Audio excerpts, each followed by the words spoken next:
Hi everybody, ACJ here. Good afternoon to you all. I'll be getting started momentarily. Um, I do apologize in advance because I have a headache, and I didn't think my headache was going to be here, but it is. So I'm gonna try my best to keep things together. Um, I do appreciate you guys coming. I appreciate anybody that fucking comes to these things, honestly. Um, let me let this film.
Okay, let me go ahead and switch to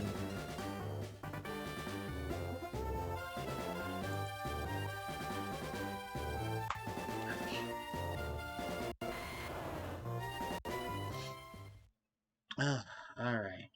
So in the last session, we defeated Brock.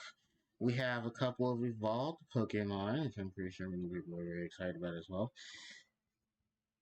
Oh, excuse me. And we should be on our way.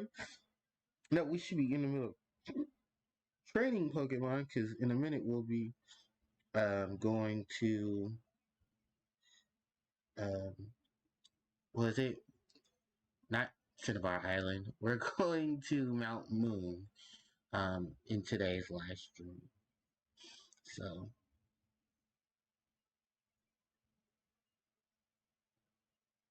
uh, sorry, it's just, I hate when I get headache. I have to just fight through the pain.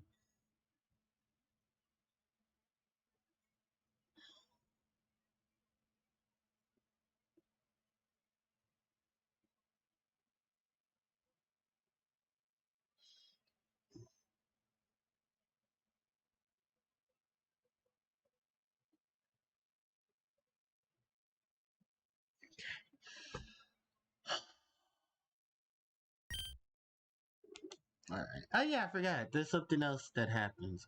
Um, there's previews of your last um quest. This is something that was introduced in Generation One. I mean Gen 3. For um this game. In which they did a repeat or a review of what happens when you um last left off. So that way you know what is going on. Gen 3 and Gen 3, Gen 4, Gen 5, I believe did. So that you can remember exactly where you left off at in case you got lost. So yeah, we only have like a couple of things we have to do. We're benching Mankey.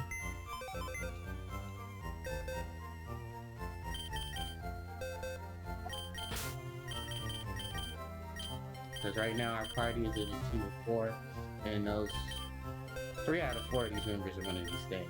So yeah, we should.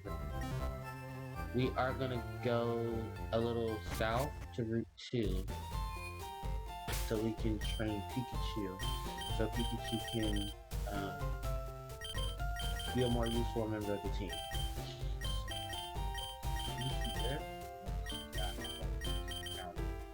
It's like this little tat tat tat inside of my head.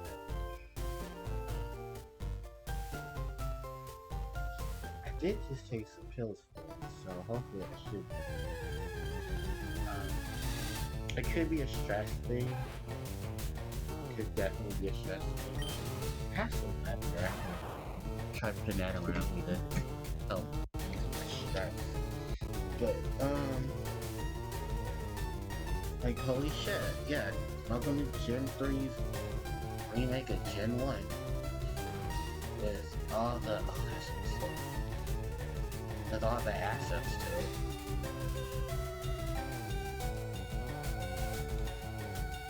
So, yeah, I still don't know what my speed up feature is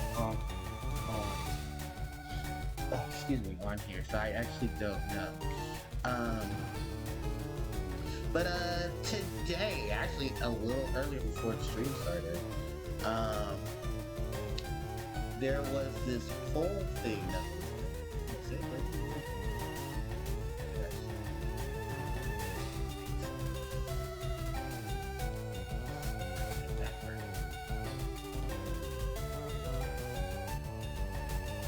Oh, there's 90. There's 50. Oh, wow.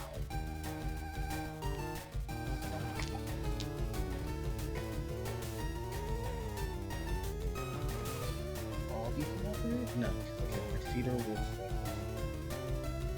so there's one frankincense. I meant fuck, I'm out of lavender. These bottles cost. These are like $6 or something a piece. I guess for right now, just put the mint one.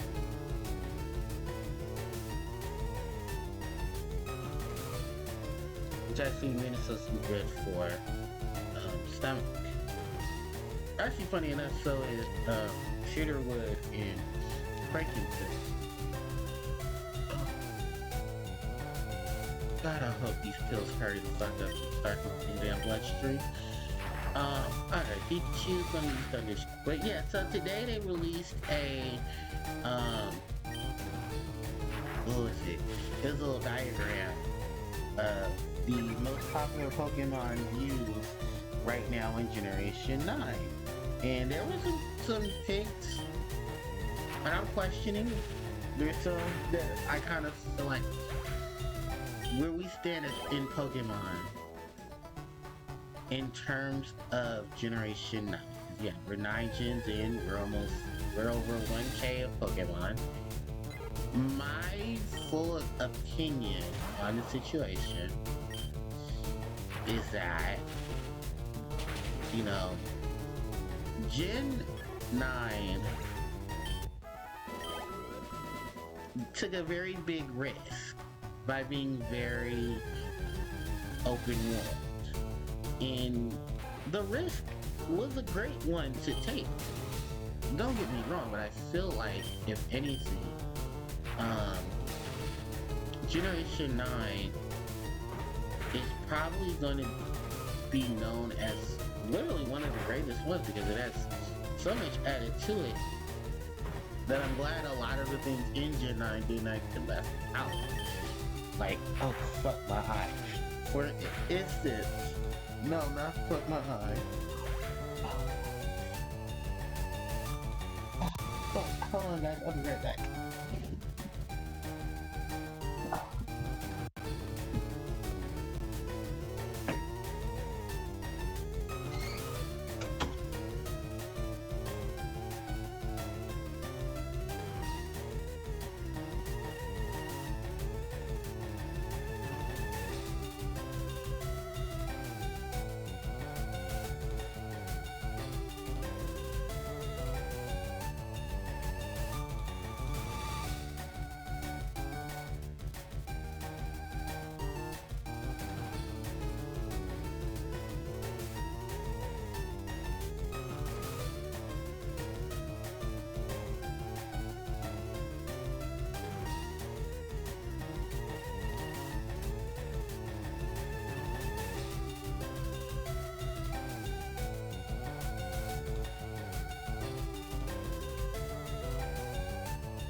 Okay, I'm back. I'm sorry, I had a incident. Never put your eye when your hands on your face. Mm. Have a big towel in the bottle in case something happens.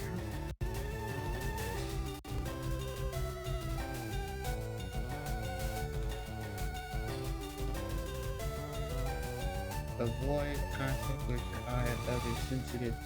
Well, what do I do if that happens?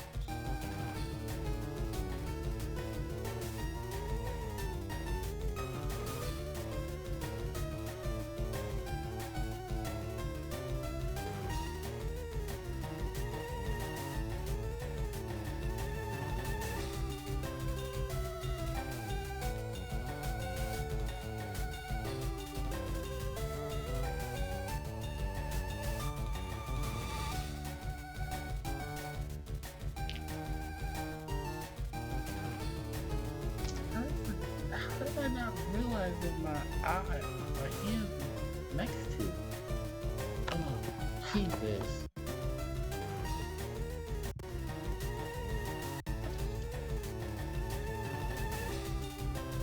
Oh, Jesus Christ.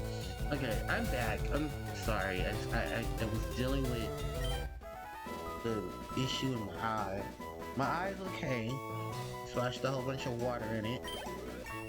And hey, level 5. Pikachu won't learn quick attacks, I think, level 12, so I'm making some. Yes. Yes. Oh, Jesus. Oh, Malkin. Now we go ahead and open it. Oh, it's on my pendulum stuff. Got wrecked them over right now.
Okay, sorry, is my mail king.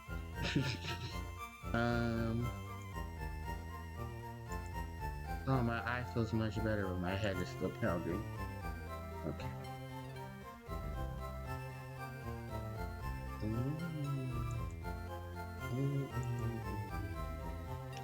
But where was I at? Yeah, sorry. So yeah, there was a list of stuff that came, a list of Pokemon that came out today. And it was basically all the Pokemon that were being currently used in Generation 9. Hold on, I'm gonna pull the list up. Pull the list up. Where's the list? Here we go. So, the most used in... I want to see, is it the most used Pokemon? Oh no, the most popular Pokemon currently right now in Generation 9 is Tinkertown. That's the Steel Fairy Pokemon, the one with the giant hammer in her hand. Yeah, that Pokemon is the most popular Pokemon right now in Generation 9. Next to that is Clockster. That's the regional variant evolution of Paldean Wooper's evolution, because they wanted to give a regional variant to Quagsire. Meowscarade, the Gen 9 Grass Starters evolution. with for Coco, the fire starter Pokemon being number 4. Number 5 is Ceruledge, the ghost fire Pokemon, the variant that you get of the edges in the game. So like there's two variants of them. There's Ceruledge and I forget what the other one is. I think it's Aromage. One is fire, the other one is yeah, the other one is dark. No, the other one is Ghost Fire. The one in Violet that we get, ours is Ghost. While the one is Ghost and Fire, while the one you get in Gen 4, not Gen 4, the one you get in Scarlet, yeah, that one is actually, what is it? I think it's Psychic and Fire. So another Psychic Fire type Pokemon. So yeah, that's basically what they did. Very good physical attackers as well. So if that's any case to help with. I think I only have one more package left. No, our packages should be here.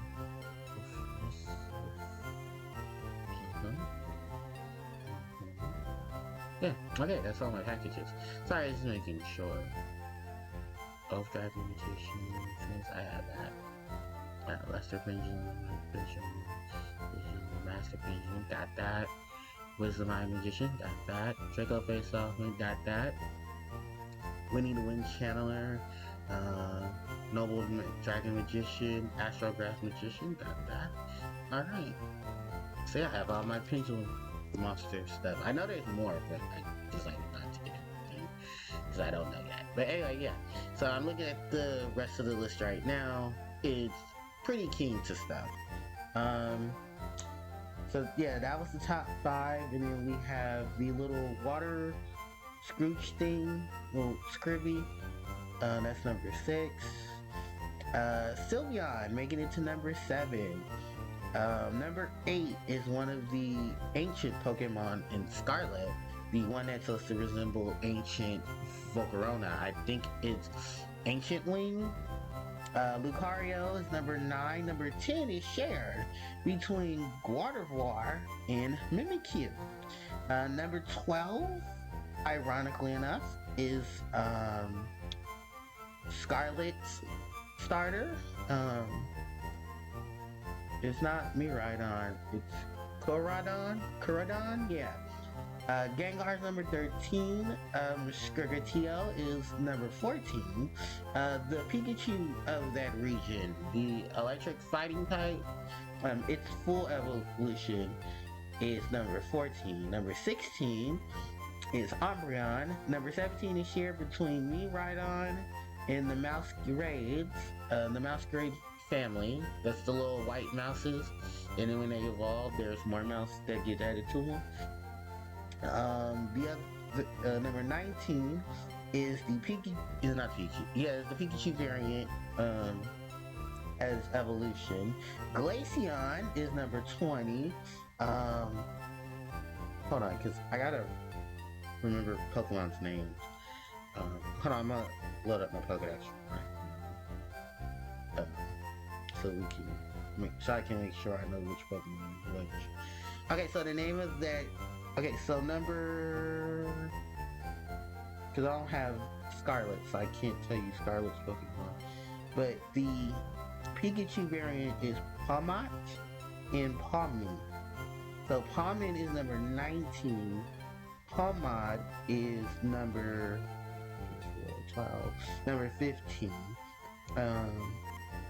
Glaceon is number 19? No, 20. Let's see. What was the Pokemon I forgot at the top? The mouse. The mouses. Tandemouse and Masquerade. Or Mouseteer is the evolution. Because some of these Pokemon have not evolved yet.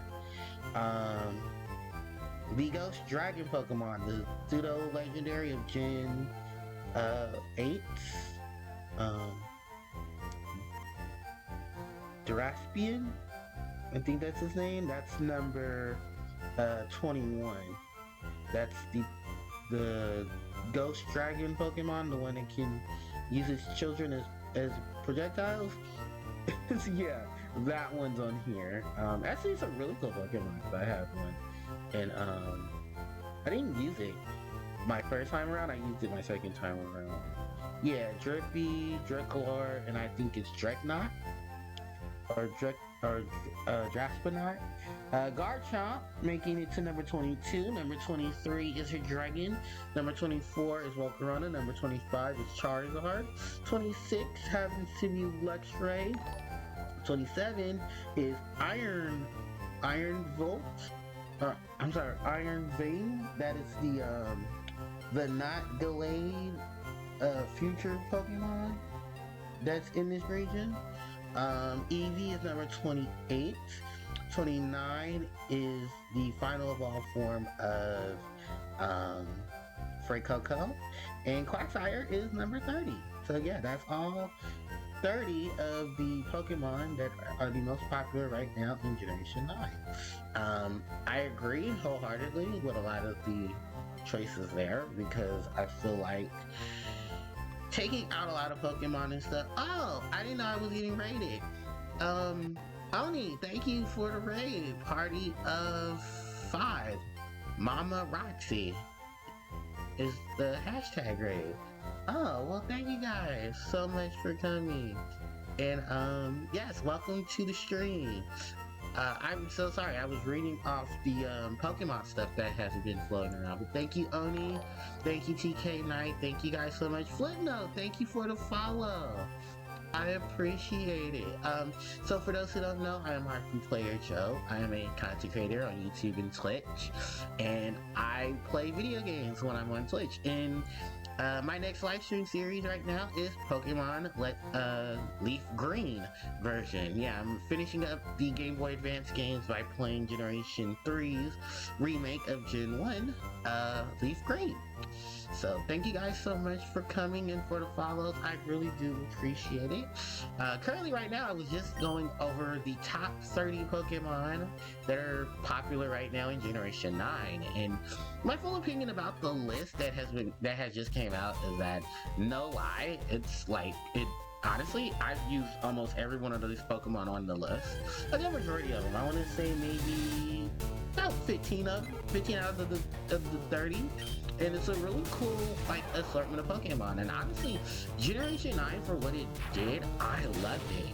Like, it has such an amazing story. It has probably a great array of Pokemon. So I didn't feel like, because some of my favorites didn't make it yet, or they might be DLC package, I didn't feel like, I don't know, it's kind of like Generation 8, where I didn't feel it was a need to rush for the game. I loved every Pokemon in the game, and it was so much fun.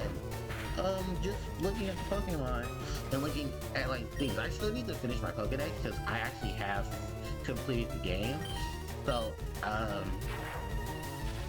it kind of gives me the feel of Generation 5 in terms of the story, where like the story is really good, and it's just like, wow, they went really deep in the Pokemon story. And I like the fact that it's open world, and honestly I hope when they do Generation 10, I hope Gen 10 is another open world game. I think this is really working out for Pokemon. Excuse me, in terms of the aspects of it. I know a lot of people were very upset because of course we have it's not Pokemon fans if we don't have the group of elitists that say, this game is bad, don't buy it. No, it's just glitchy. That's really what it is. Like, I remember experiencing a lot of the glitches. And I remember, I don't know who was, like somebody, I think it was Game Freak and them, they were like, hey, make sure you save. And be happy we have the autosave feature, because we're still trying to fix it. I know they did patch out a lot of the glitches, so that's a good thing. It still can get very glitchy at times, because the patchwork definitely was needed, but it's still a pretty solid game. Like, I would recommend Generation 9. Like, if you haven't already picked it up, I would definitely recommend picking up Scarlet and Violet. just off the fact that from my own experience, I do enjoy it. I played Violet. I didn't pick up Scarlet because looking at I think more so I was just more enthusiastic for Miraidon, and I chose to have the male professor over the female professor, which from what I've established from the story, and I hope this doesn't ruin it for anyone who is playing the game currently. Professor Sada, Professor Cherno, they're husband and wife. I mean, we can't beat around the bush. I mean, and considering the fact that your child is the one reaping and sowing from a lot of the events that has occurred, it was a very, wow, they went dark with this type of story situation, and I'm kind of glad they did. I mean, they haven't been this dark about the Pokemon story since the Pokedex entries. So, yeah, that is the thing. And like I said, I really do enjoy this game. I enjoyed a lot of just experiencing the Pokemon and experiencing how they were doing the open world thing. One thing I do want to note, and it was something that I think I brought up in Linky's stream a while back, was the issue about the TMs. I do feel like, yeah, they kind of did a little backwards thing with the TM situation, but I mean, for giving us the options of how to make TMs using the drops from Pokemon and how the drops are always consistent, it's a good thing. You know, it's that RPG style of thing. It's just that if you need a particular drop, you have to find that particular Pokemon, and that's where it gets even more RPG. Because it reminds me of Final Fantasy. More so the later Final Fantasies, where they incorporated the droppings of animals, of the creatures that you battled, and then you would have to go and fight those particular Pokemon. Those particular encounters to obtain items to make more items. Because Final Fantasy 12 did a lot of that. For those who haven't played 12, or those who have played 12, it kind of reminds me of that, because Final Fantasy 12, a lot of your enemies drop items. The more you chained, the more of that item you particularly got. And you got more items attached to it. And I thought that was a really cool homage to RPGs. Considering that Pokemon is technically an RPG. You know, some people don't want to say it's an RPG, but the more it evolves, it has the RPG thing. And, you know, it's one of those things where it works well for what it's doing. You know, this isn't like one of those straight linear pathways. TK9 said, I think the TM thing works pretty well in the new game, but once because of the way that it changes moves at times. Yeah, I think that's literally the only issue I have as well. It's just that they're randomized once you obtain them. So you may find one TM but in a whole nother location, and you have to go farm and search out for them. And I think they reset every day, which is a good thing. Or I think through the in-game 24-hour clock. And that was also something else that I liked about this gen too, is how the time system works. Like, it goes, like, every couple of hours, they do a rotation of day to night. And I was like, oh, that is a great thing, because that means I can actually, I don't have to do so much work. I can actually, you know, go out and enjoy and encounter different Pokemon with, you know, the different days, the different times. I don't have to fluctuate my schedule to where, you know, I have to wait till it's like 6 p.m. and more to get Pokemon that come out at night, or I have to fix my in-game clock like previous generations did. Because God, Generation 2, Gen 4, Gen 5, and onward, you really had to do a lot of that just to get particular Pokemon. And Gen 7, oh my God, Sun and Moon.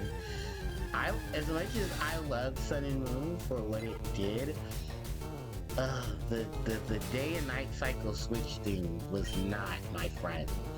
And this is because of the fact I played Moon first. So I had perpetual darkness during the day. So trying to evolve Espeon to finish up my Pokedex was very hard, because I had to wait till it was the afternoon. So I had to go into the game, into my 3DS, change my clock, to change the clock there and hope that it didn't screw up my Animal Crossing.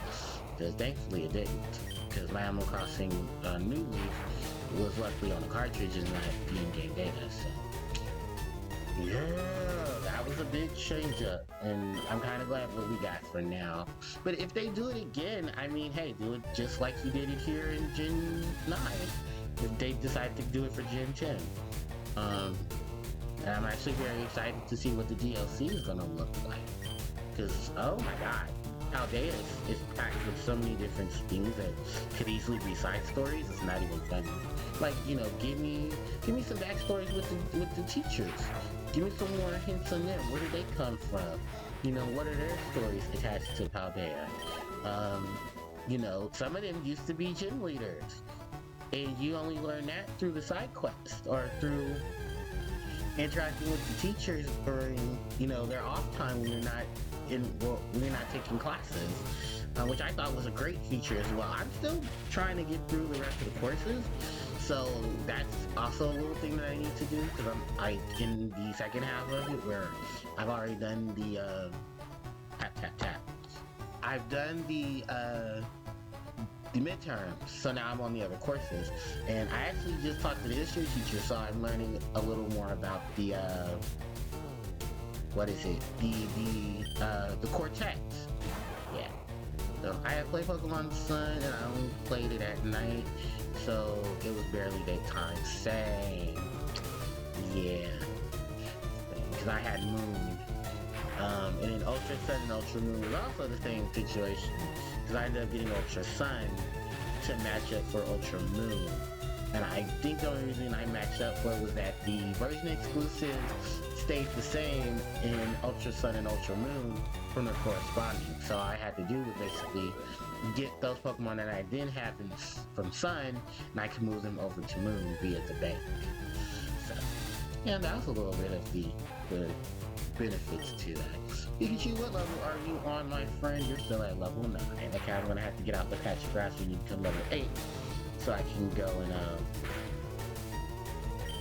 so I can give you the so I can go heal you up. But yeah, overall story of Generation 9, really good story. I like how they did that with the gens, and then they did Team Star, and then the Titan Pokemon. Yeah, that was a really good incorporation, and I love that, because Generation 7 gave us, what was it, the Totem Pokemon, which was supposed to be like the boss battles with Pokemon. Then you had the whole evil team, which technically wasn't even an evil team, you know. And that's okay. I'm okay with there not being a legitimate evil team. You know, you just gave me a team of ruffians to squad up with. It's like, alright, let's throw hands. Or better yet, let's throw Pokeballs. So that was a good thing to do. And their backstory is like, wow. That was an amazing backstory. And I like how at the end it did get resolved and things did get fixed out, because I can relate to Team Star on a lot of levels with their situation. Hey, Thunder Wave, nice. And I think it was a good homage to that. Gym leaders. Let's talk about the gym leaders. No spoilers, because I don't know how many people have not played it. But in terms of gym leaders, I like the roundabout that they went for the gym leaders. As well as the typing, the team layout, and just the overall sense that, and the thing is, Paldea, in terms of its geography, you're really not going to really have, and I'm going to say this because I think it is more so true when you look at it. The ghosts in the ice gym are probably the ones that I would suggest saving for last, unless you really trained up your Pokemon to be at the levels in which the wild encounters happen to be around level 50s. So it's one of those situations. And I do like I said earlier, I love the variety of Pokemon. I didn't have one single team, one stable team. I had a variety of Pokemon that I could choose from. And I love the fact that it was so many Pokemon. Oh my god, it was so many Pokemon in this game. They're just so cool to visually see. I love the geography of it. We have so many different areas attached to Paldea.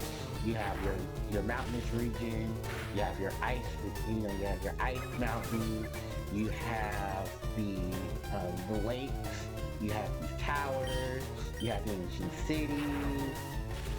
Actually, no, not ancient cities. You more so have the serene cities. Because what was it? The city where you face the psychic gym leader. It feels very. It feels very Latin America, considering the fact that it is, the region itself is supposed to be based off of Spain. I like how they incorporated different aspects of the world in Paldea, where you have this ancient, you have this callback to like a contemporary Latin village.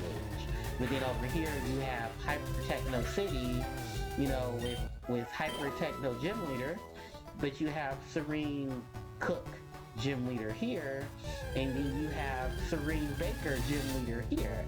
And I thought that was really cool. I appreciate and applaud Pokemon team for doing that. I'm having to shoot my controller again. It might be the cord. Yeah, it might be the cord. I have to switch out my cords when I get the chance. But it's only a back delay, so I can usually just grab over and feature get my other cord. But yeah, like, it's Generation 9, and it's been a ball of fun, and I didn't want to start, this live stream series yet because I wanted to focus on, playing Gen 9. That's why I went ahead and did Legend of Zelda, and I think before that I was doing Tide. So there was a lot of that going on, and I wanted to do that because I wanted to make sure that I had that, because every time I do an RPG, I want to take some time off from the RPG series to focus on a more platforming type of game. So I can do a platformer and then come back and I can do an RPG. It was funny because I don't know, because Legend of Zelda doesn't feel like an RPG, but oh my god, I would love for an RPG version of Legend of Zelda. That would be so amazing. And it's probably the reason why, like my later years, I started to appreciate and play more Zelda games, because at first, I didn't actually have access to Zelda. My first Zelda game was actually the GameCube's Zelda collection. I think for Zelda's 15th anniversary, because I think Zelda and Mario were only like a year or two apart. So for the collection on the GameCube, that was my actual introduction to Zelda outside of Smash. Because yes, I know his name is Link. He's actually the main protagonist. He's one of the the lead protagonists that you play, but he's one of the big picture pieces of the Zelda series, and I didn't really know about Ganondorf until I started playing games myself. So my first Zelda game technically was him, and I did appreciate it. Actually, funny enough, I did see a Legend of Zelda game prior to that, and that was years ago. That was way when I was younger. And I think that was, and someone probably knows this, the Legend of Zelda Link to the Past was on the Super Nintendo. And I remember my mom and her kids had it on their Super Nintendo. Wow, we had Super Mario World. They had, because we had what did we have? We had a Sega Genesis, and they had a Sega Genesis and a Super Nintendo. We had a Sega Genesis and a Super Nintendo. And I remember my auntie Tasha, she had a Super Nintendo at her house.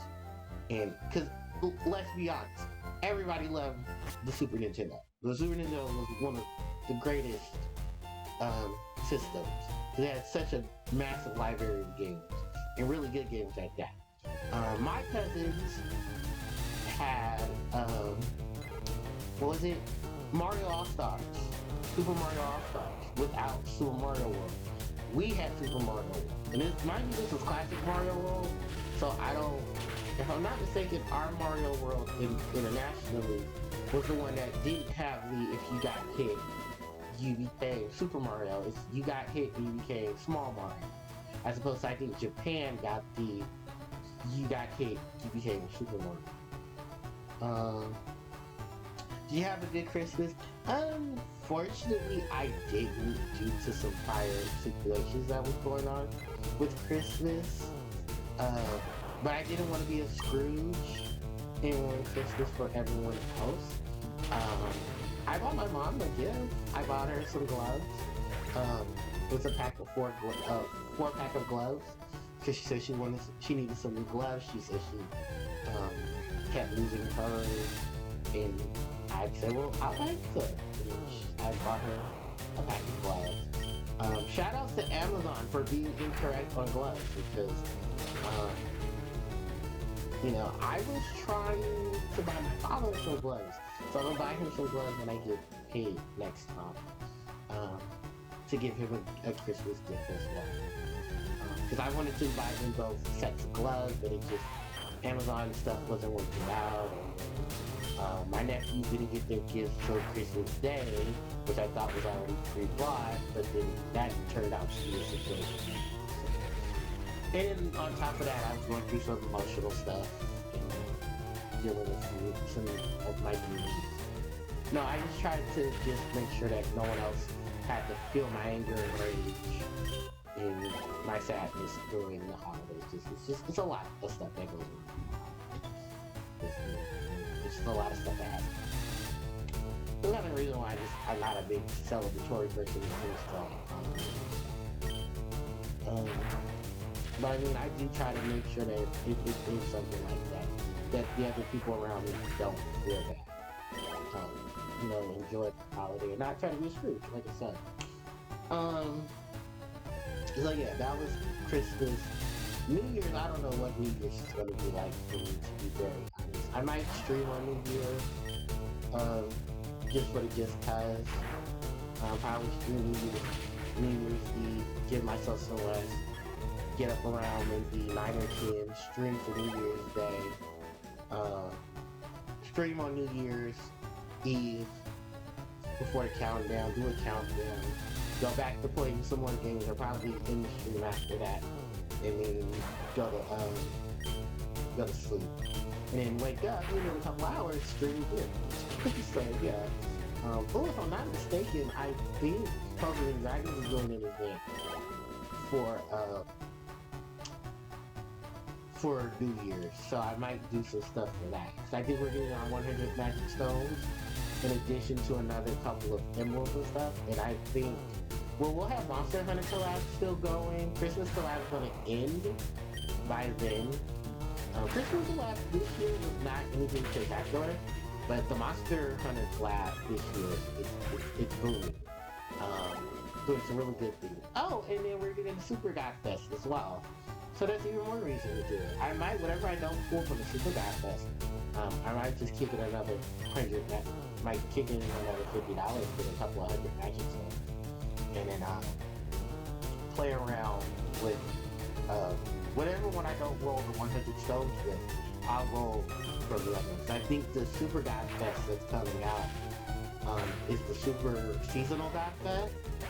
So that might have some seasonal stuff in it that I might need, but it depends on the RNG. If that's gonna affect how I'm gonna roll from that. Otherwise, I'll just roll from Monster Hunter. Monster Hunter collabing Puzzle and Dragons is actually pretty legit because it's got a couple of really cool things. One of the orc skins you actually get from Raptorix, who's in the game. He's not one of the big shots actually, funny enough. That's more to like Amatu, Diabolo, and all of them. So yeah, it's a couple of things I was like, oh, we're doing this. Okay, game, I guess we'll play it on. Ooh, yo, let's go. Hit him with that T-ball. Hit him with that T-shot. So yeah, that was like a couple of things that I do enjoy. For anyone who is celebrating Christmas and who are celebrating the holidays, because Kwanzaa actually started the 26th, day after Christmas. Boxing Day started yesterday as well. So, and I believe Hanukkah, or the last day of Hanukkah, was the 24th, Christmas Eve. So, and she's in March. happy holidays to all those who celebrate them. Hanukkah, Kwanzaa, Boxing Day, and all the other holidays. I think Ramadan has passed, if I'm not mistaken. Normally Ramadan is a month celebration for those who are of Muslim faith, where they don't eat during the day. They eat at sunrise and they eat at sunset. And, they pay their homage to Allah, which is the reference of God for them. So, I don't know any Arabic, so I don't know how to say the terms in Arabic for them, but, happy Ramadan. Dahlia was last week, the Festival of Lights, because I have a friend who celebrates Dahlia, because of his religion. The Festival of Lights, which I think is really cool. Like, oh my god, the Festival of Lights is a beautiful thing. It's to celebrate peace and prosperity to all of those within your family and friends. I believe it's a week-long celebration, and it's always in November. It's always before Thanksgiving for us. So yeah, Festival of Lights. And a lot of people actually, I didn't know of really celebrating, or a lot of regional areas celebrated the Festival of Lights. India, I know, the religions in India celebrate the Festival of Lights as a theme. Yeah, good thing. What else is there? There's so much to talk about that's going on. Oh, we got an announcement from Sega that the next wave of DLC, the first big pack for Sonic Frontiers is coming. I have not finished Sonic Frontiers, and I need to sit down and finish Sonic Frontiers, but I tried to fight the boss for the first island, and he threw hands. And I couldn't catch, I was catching hands, and I had to stop because I didn't want to catch no more hands. So I was like, you know what, I'm good, and I just put Sonic Frontiers down. Amazing soundtrack, amazing game. I do like a lot of the stuff in the game. I just think I should have waited before I took on the boss of the island, so that I could get more experience and fill up my skill tree and stuff. I think that's probably where I really do need to just go back in. I need to learn how to parry, because I don't know how to parry well. And the parry system is very important, especially for the boss battles. So that is a thing. So for right now, as far as new games has gone, I have played Bayonetta 3 and beaten Bayonetta 3. I have beaten Pokemon Violet. I need to beat Frontiers. I don't know too many games earlier this year that I had really big interest in, because I didn't get Kirby. I tried to do the whole Pixel Remaster thing, but that just flopped, and I just rather play regular the Final Fantasy games that came on the GBA or on the iOS and Android or PSP, because those are just the better experiences. And I don't remember too much. I didn't care much for Raging Rabbits. Pac-Man I wanted to pick up, but it wasn't Pac-Man World 2, it's World 1. But I hope the success of World 1 revisit gets us Pac-Man World 2.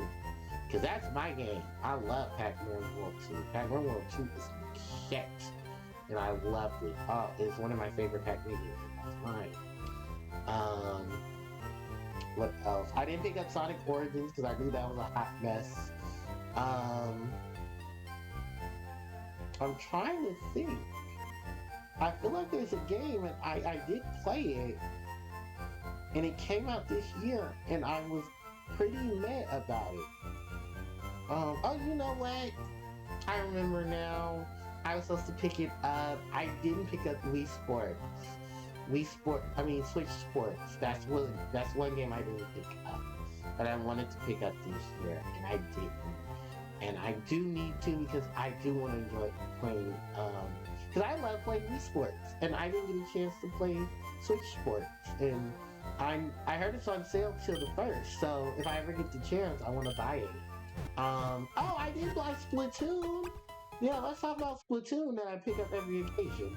Um, Splatoon 3 is not a disappointment, but it's also one of those things where I hope the DLC fixes some things and gives us some more things, because that was kind of my issue with Splatoon 2.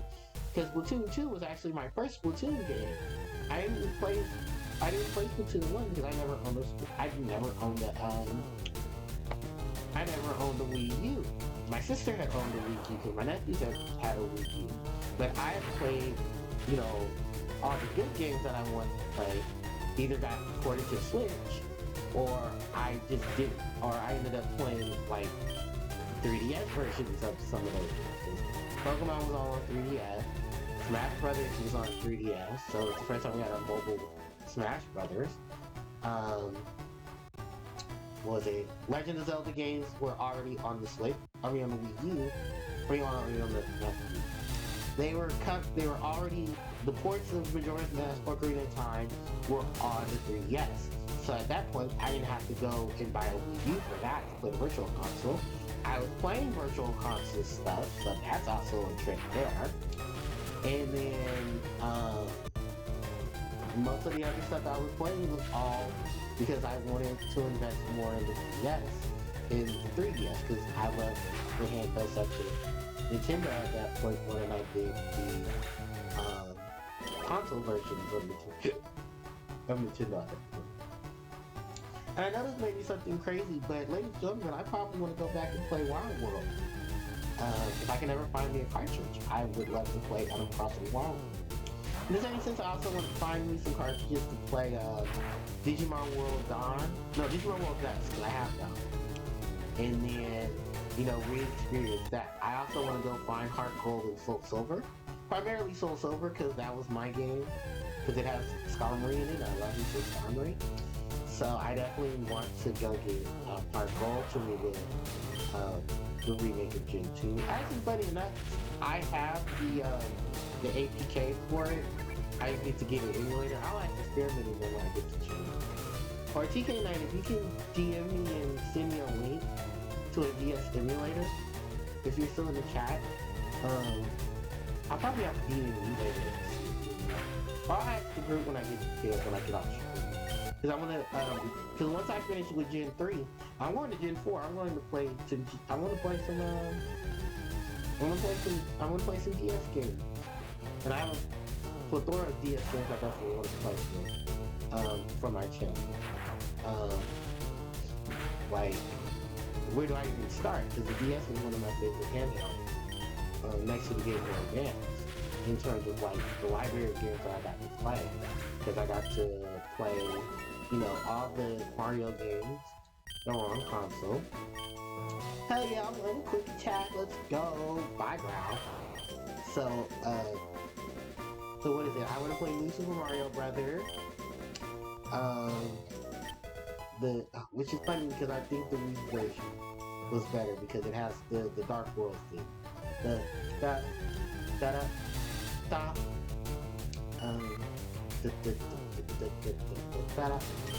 Yeah, I like that version. I wish that was in the DS version, but unfortunately it's not.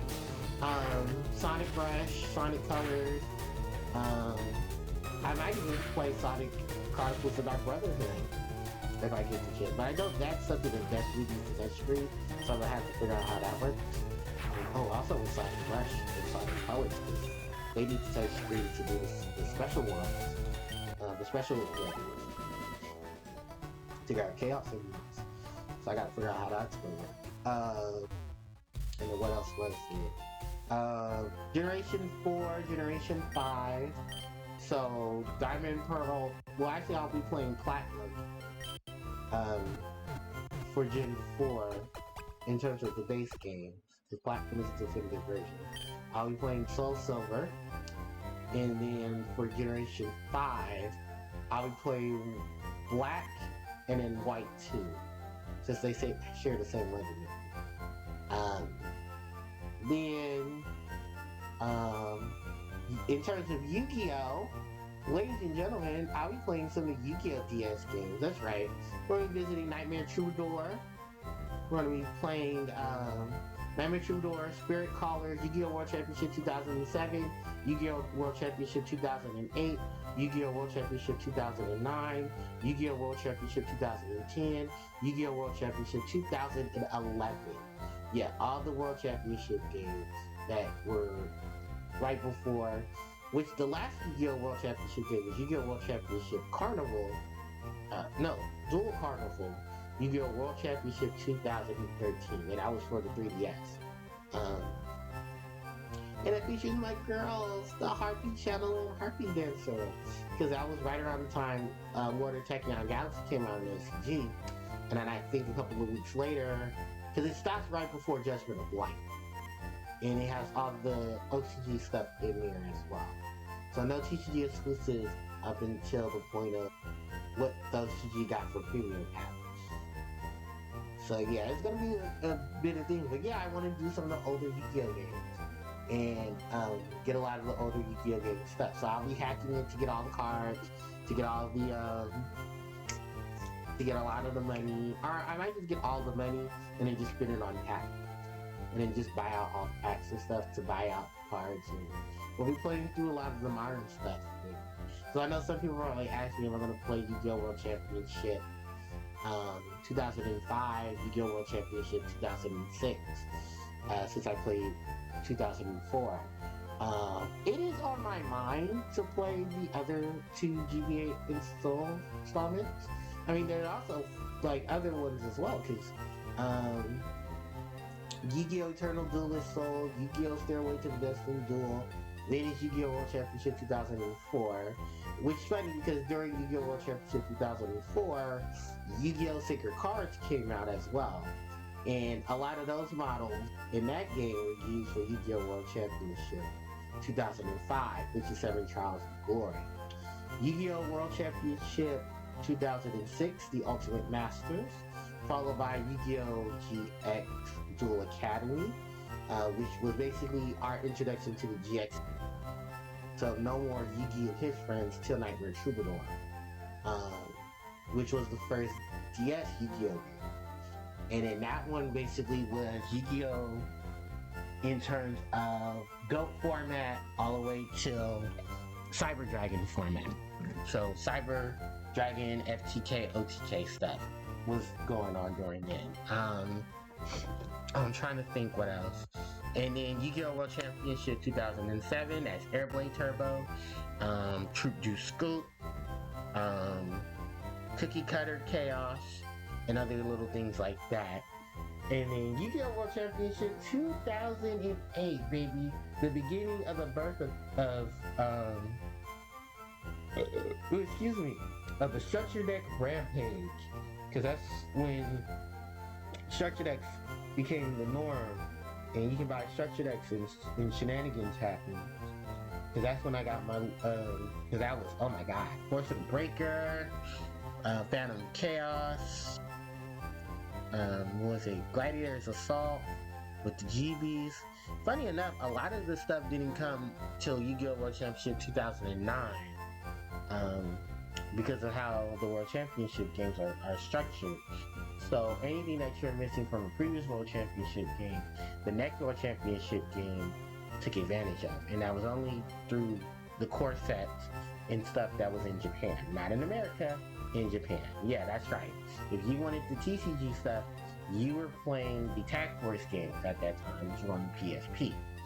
And the last Tag Force game was Tag Force V Special, which was on the Vita. Remember the Vita? I remember the Vita. The Vita died because Sony killed it. I said it. Yeah, Sony killed the Vita. And why? Because they didn't have any faith in... No, I know why. I remember why. They were trying to make the Vita exclusive and have exclusive things only for the Vita. And then it was like, you can have all these exclusive things for the Vita, but then we're going to put that stuff on the PlayStation 4 and the PlayStation TV stuff. And it was just like, well, that's a piece of purpose. Yeah. Love this stuff. Since I have the attention of everybody. Um, yeah, World Championship. That's Yu-Gi-Oh! Variations of it. I will be playing Mario 2 and Mario 3 sooner or later. I'm gonna go back to Sonic for Sonic Advance and Sonic Advance 2 and Sonic Advance 3. So I definitely do need to do those. I'm gonna have to figure out the chaos in those situations. So I might have to just hack and do games I could get chaos in them. So I'm not gonna do that this year. Chaos in them. I'll try, but it's I know I love Advance 2, but I know Advance 2. Advance 2 can be bullshit. And I want to play Advance 3, and I'm not dealing with that bullshit either, so I just hack that in too. I've already done Advance 1 with my best hand of intention, and then I've already done Sonic Battle. I've looked at Sonic Pinball, so we're gonna be good to go once we do the last two Advanced games. Then Pokemon, we're wrapping up with this, and I will be posting, but I'll probably split it up because I still need to finish posting for Final Fantasy VI. I don't think I have any intention on really doing any more Final Fantasy games.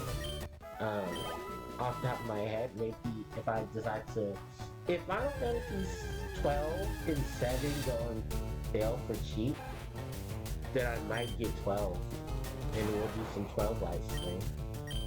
And I can show you guys my favorite Final Fantasy game of all time. I can't say that because I love Final Fantasy 6.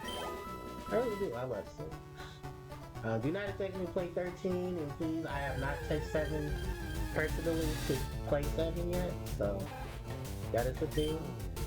Although remake is really good and it has bangers, it's just that one of the things that I don't think I will mess well with the combat. Kingdom Hearts is also a thing I need to address. I would have loved to play Kingdom Hearts 13. The issue that I'll have with Kingdom Hearts is copyright, and because of that, I don't think I'll be playing Kingdom Hearts. Unless I mute it. I'd have to mute the game. Like, I'll hear it on my end, but you guys won't hear it on yours. And that's simply just because I don't want to get copyright, and I don't want to deal with Disney, I don't want to deal with Square, and I respect Hikaru. So I don't want there to be any issues there, and I understand her thing with, you know, as an artist, you know, she doesn't want people stealing her music or whatever, and my issue with that is I don't because, you know, that is your voice, and she owns her music. Yeah, every bit of music she has ever done, she owns that shit. Funny enough, I don't know if many people remember this. Kataru Uta, the songstress for Kingdom Hearts, she owns all her music, like all of it.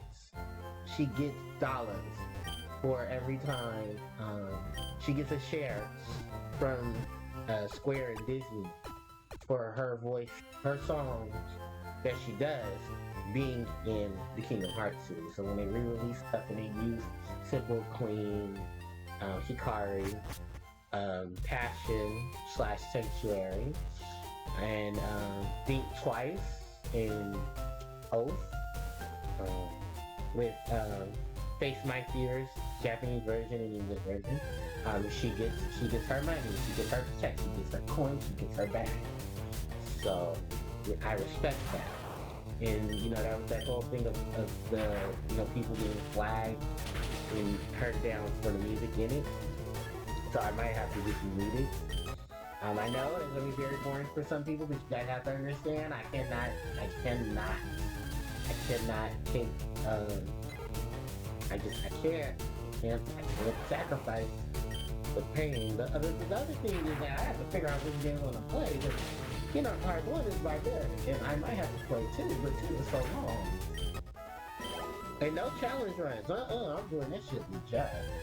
No, we will be leveling up and we will be getting our items and everything. Sorry, I don't like challenges, because some challenges are just not meant for everybody, and I'm one of those challenges are just not meant for me. So I will be playing regular Kingdom Hearts. I'll be playing regular Kingdom Hearts Chain of Memories. I may play Kingdom Hearts 1. It depends on how I feel. I will be playing Kingdom Hearts 2. If I do get the chance, I want to play 1, I want to play 2, I want to play Chain of Memories.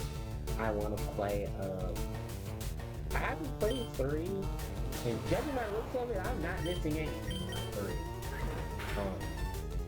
Just because of the live stream and stuff I've seen of 3. I don't think I'm missing much from 3. Thankfully. Alright, Pikachu's level. So with that said, I think Pikachu, Butterfree, yeah, we're all good. Okay. So it's alright. So let me go heal up. And we're gonna go ahead and make our way to Mount Moon. Don't worry, there'll be some trainers there on the way, and actually we're gonna go pick up another Pokemon who's gonna partially be on the team for a minute. Only because of the fact that this particular Pokemon has been a good mainstay in the series, and a lot of people adore this Pokemon. For when it evolves, it becomes a ferocious beast. And I mean that in a good way. So, what is my bad situation? So I have potions and antidotes, but I need some potions. I have antidotes, I have paralysis heals, but I need some awakening. Like 5 awakenings. I'm gonna buy 5 potions. Buy 6 potions. And I'm good with Pokemon. So, yeah, because all the Pokemon and stuff I need are not gonna be here yet. And then that's when I dropped the all money sheet. Yeah, I don't know if I've already said that, but yeah, I'm dropping the money sheet. Because I'm getting all my monies. So I can get TMs later. Well, I should also mention that Generation 1's TMs kind of suck. But I even think it's in Gen 3's case too, because Emerald is probably where we'll have the better selection of TMs in terms of the department store. Gen 4, Platinum, Diamond, Pearl, and Cargo and Soul Silver did everything better. Key word here is try, and also plus World Tour. You know, if I find a cheat code for that, I'm doing that too. I'm not doing all that stuff for TV. I'm gonna just yeah. Oh God, Spiro, you're attacking me.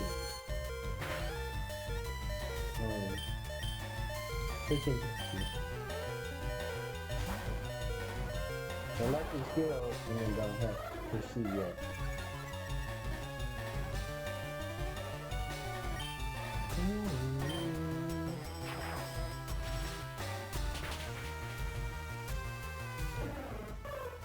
Alright. Spiro is there. And I was gonna say Calvin. Hold on, we're gonna need to heal a pretty little butterfly. Alright. The capture right there, and then I believe another laugh, and then hyper coming out. So that's good. Alright, let's keep this going, ladies and gents. So, yeah, there's a lot of handful of stuff that I want to play for the channel. Is that I have to make sure I have enough time. What won't get me copyright strike, and what stuff I have access to. So once I start downloading videos, I'll do some links and stuff, and just go from there. I need to see if the taco tap Butterfree, because you shouldn't be Butterfree right now, you should be Butterfree. At least Butterfree. And that's everything I have, is that they upped a lot of things in Gen 1. But they didn't have to fix the issues that they were in Gen 1. They gave it very Gen 1. And I hate that. I'm glad that, what is it? The later Gen pixelized it.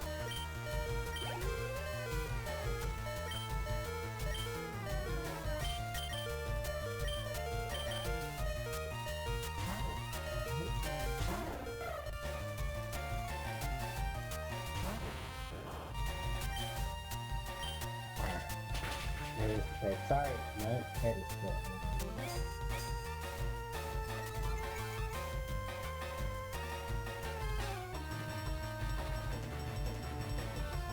Let me just quickly ahead of the Alright, yeah.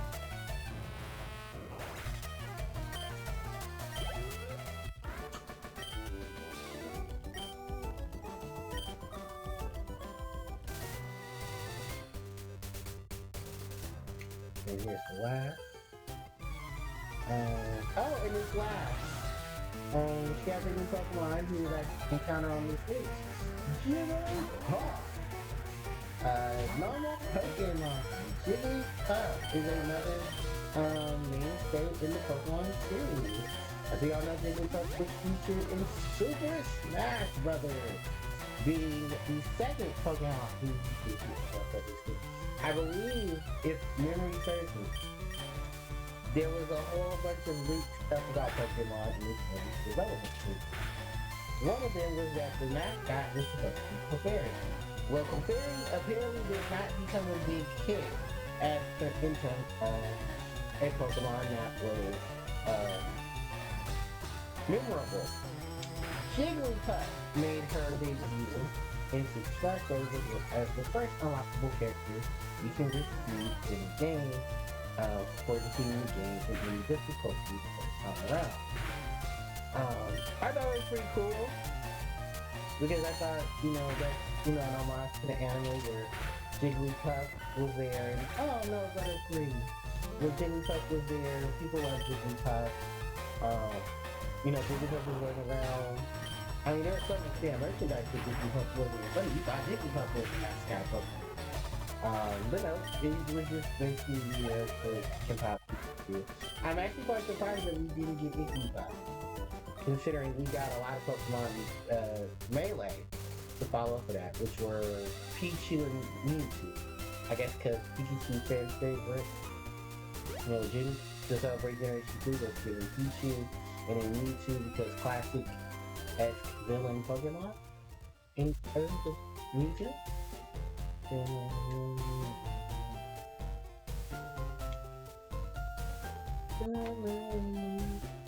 Oh yeah, I forgot, you have to hold beat while you're moving while you're moving. That's only when you get in here that you can't hold beat. But yeah, and then what was it? Lucario was from Gen 4, because we didn't have a starter for Gen 4, and they skipped over Gen 3. In Pokemon training. Forgot about Pokemon training, because that was to celebrate the anniversary for Red, Blue, Green, Yellow. I keep forgetting it. Red, Blue, and Green, and Yellow. That came out prior to. A lot of people said that the next Smash game comes out, what Gen 8 or Gen 9 Pokemon we see. I'm gonna take these out. I'll say it. Cinderace and Meowscarada are definitely gonna be in the game. Hence, since we got a Gen 7 representative, we didn't get a we still haven't got a Gen 3 representative. And someone said Pluto and Minor was supposed to be in Brawl, but they were cut at the last minute. We're supposed to have a Toon Zelda, but Toon Zelda got cut out because she was supposed to be Wind Waker's Zelda. And then something about some other characters that got cut as well. Like someone from Fire Emblem was supposed to join the ranks prior to the fucking barrage of Fire Emblem characters and 3DS. Yeah, there's gonna be a lot of other characters that's supposed to be added in Brawl, but they were cut. It was like I remember Ted brought it up. It was like a section of 5 characters that was supposed to be in Brawl, and they were cut out of Brawl because they wanted to get Sonic and Snake into Brawl. And I think Sonic was the one that took the most time because, of course, Sega and Nintendo was a fiasco. But it was thanks to Reggie and then that Reggie and the Water that Sonic got into Smash Bros. So, yeah, I was very excited about that. Sonic made his debut. Um, and Snake, I really didn't care too much about because I didn't play Metal Gear, so I didn't have an interest in Solid Snake. So that was the thing. Trying to think.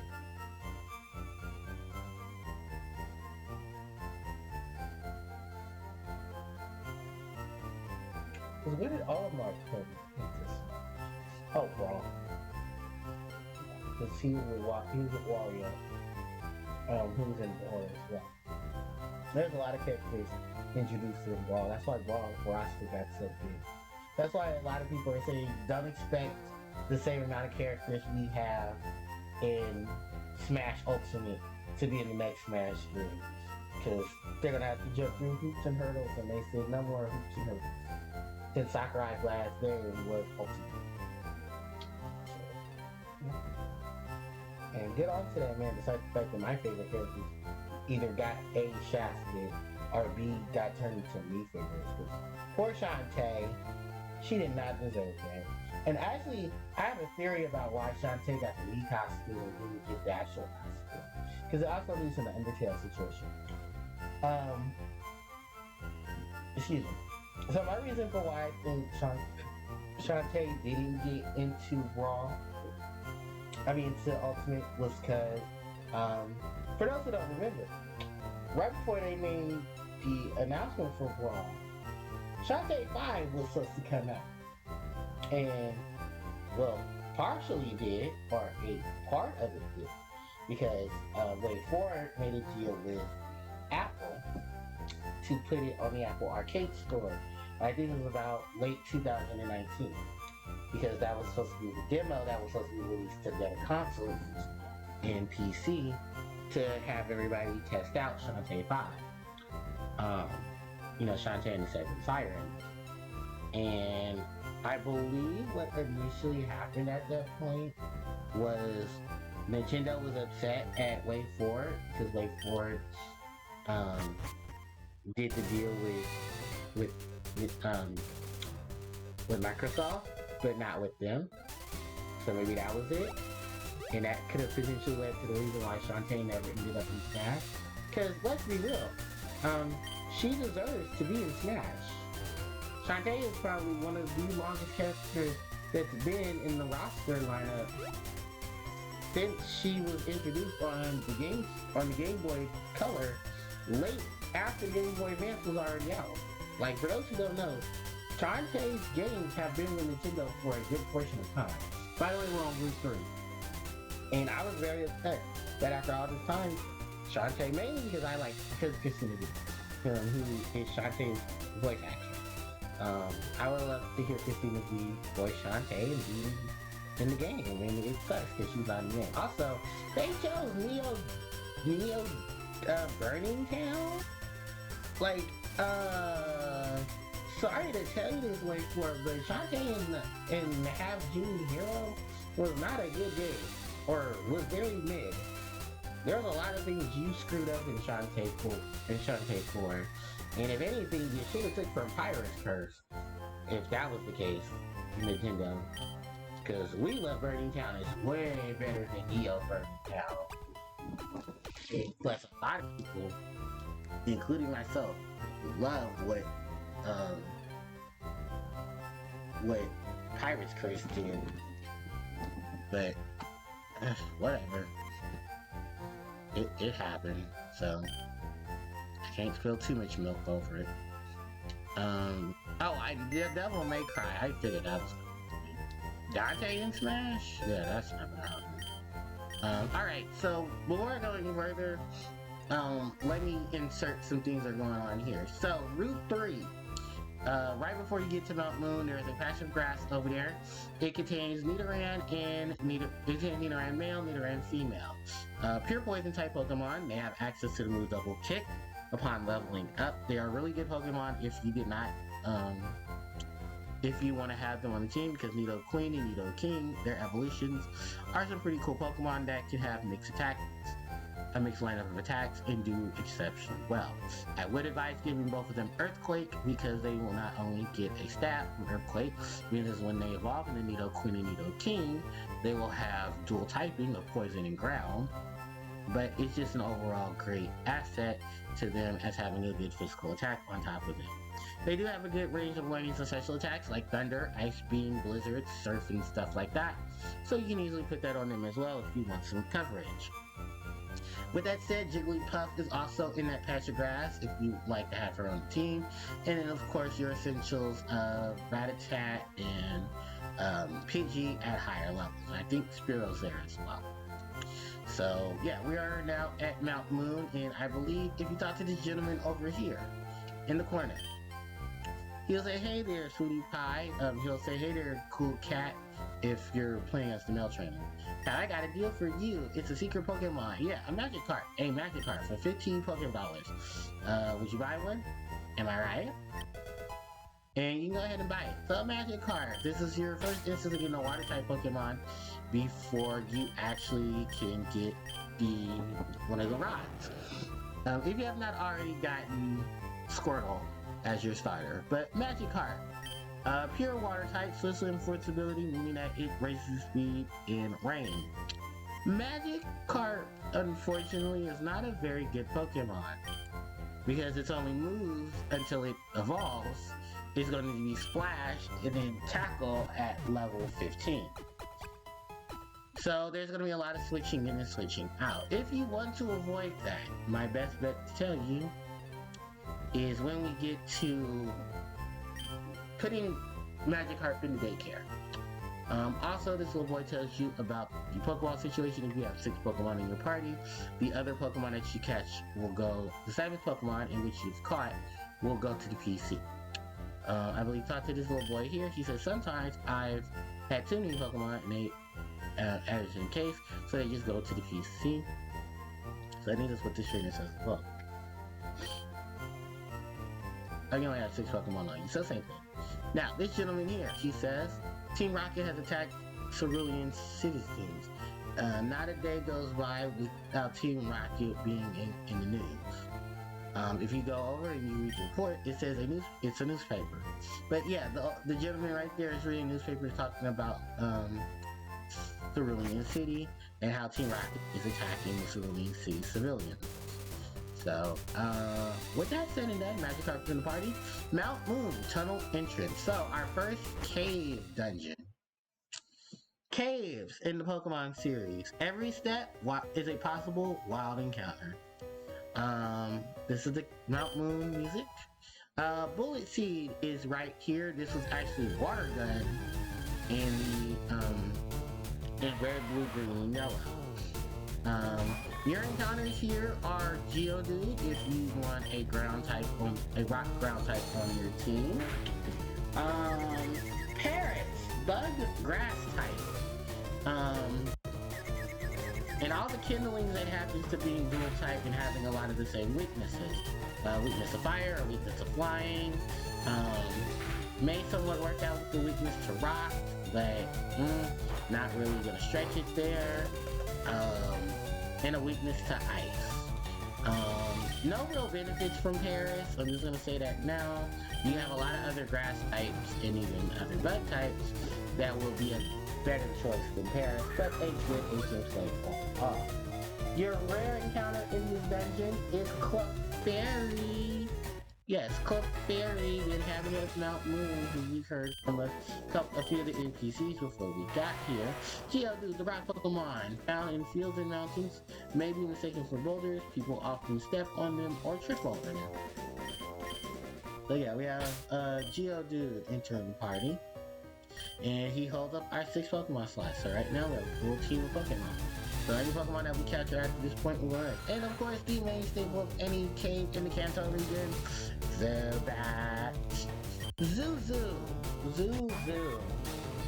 Does get an evolution in Generation 2 in the form um, of Crobat, which is a really good fast speed poison flying type.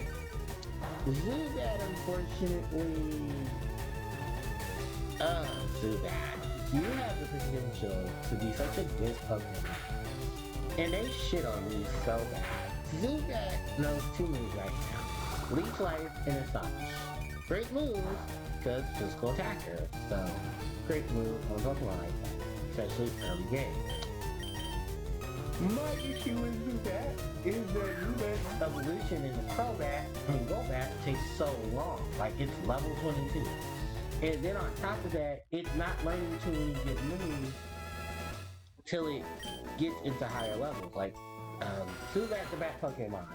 It forms colonies by perpetually dark, in perpetually dark places, and uses ultrasonic blades to identify and approach targets.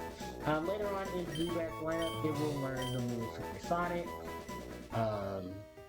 access to Wing Attack, access to Bite. So it'll learn some decent moves. I mean, it gets a lot better in these gens now, because in earlier gens, REP to Zubat's move pool, because it is shit. Like, you have to teach Zubat teams in order for Zubat to really be functional, and even then, some of those teams suck.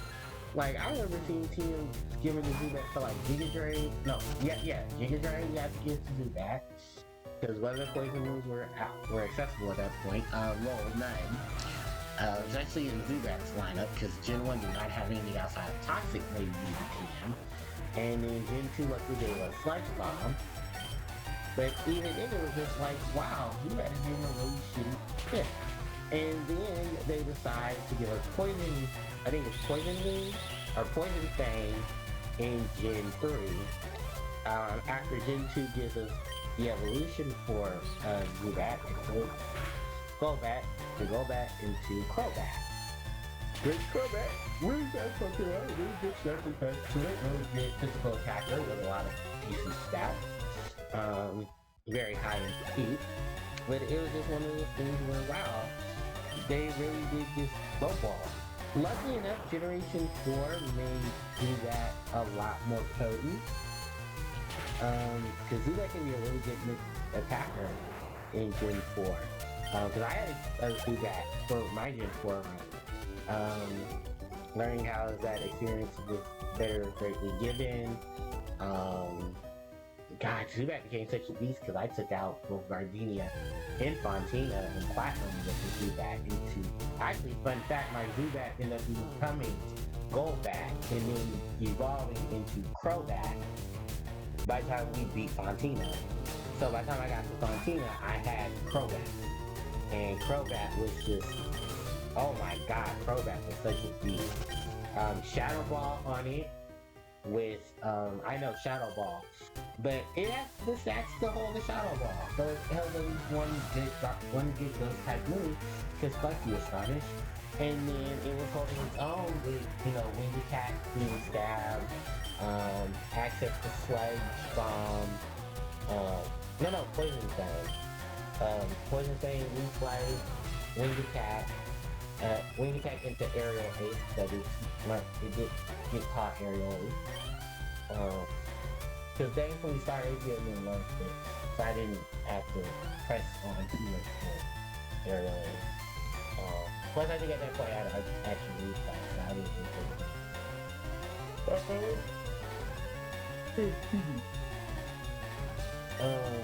there's the fairy, by the way. The rival to Jigglypuff. Specializes in special attacks, but has a really big range for normal. Fun fact, the fairy is one of the Pokemon in Pokemon series that works to use Meteor Mash. Meteor Mash doesn't have a directly high accuracy to itself, but it's actually supposed to be a signature move. Meta Growth in Generation 3. Yeah, the other shit on Legendary, because there's multiple shit on Legendary. Sorry, everything is down here.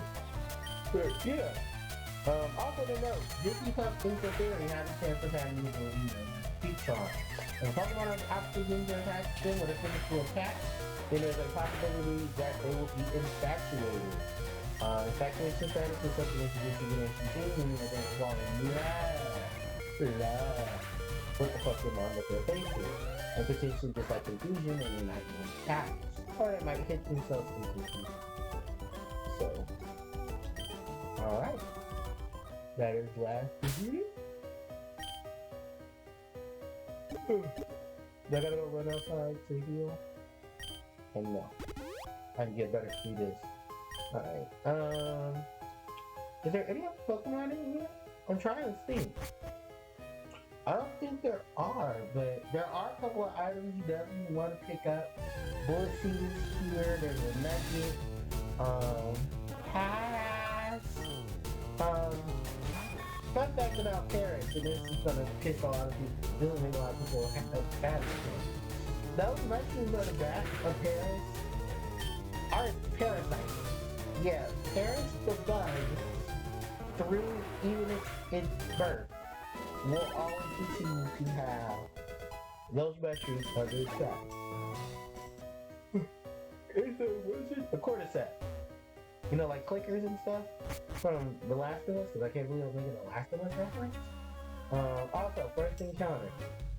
We, the Rockets, are Pokemon gangsters. We strike with fear. Oh, the strike of fear is our strike. Encounter. Team Rocket Run. Team Rockets tend to use the more sinister, rapid Pokemon. I'm gonna tell you now, when we run the Rockets, you will see this combination of Pokemon. Sandshrew, Sandslash. Arbok, Ekid. Machamp, Machop. Drowsy, Hypno. Zubat, Golbat.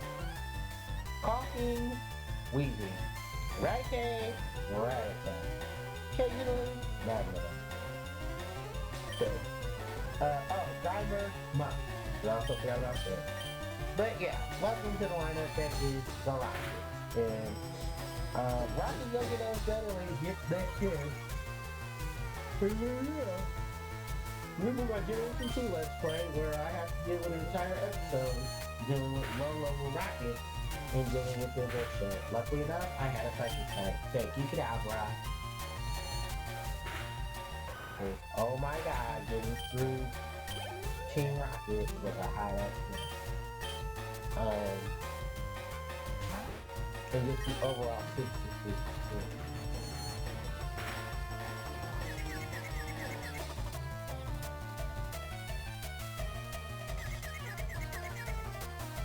Okay. That's beyond.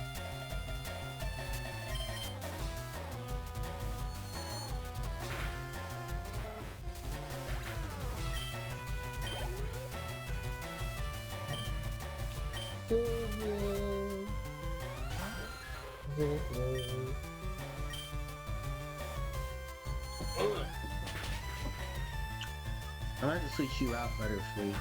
Oh no, Butterfree's the one I'm guessing. I think there's levels, but Butterfree's also level guess. And then I have to move the back stuff up. Let's go, level 13, baby. And Butterfree starting on Poison Powder. Oh, that's right, we don't want to guess so late. Bye, Harden.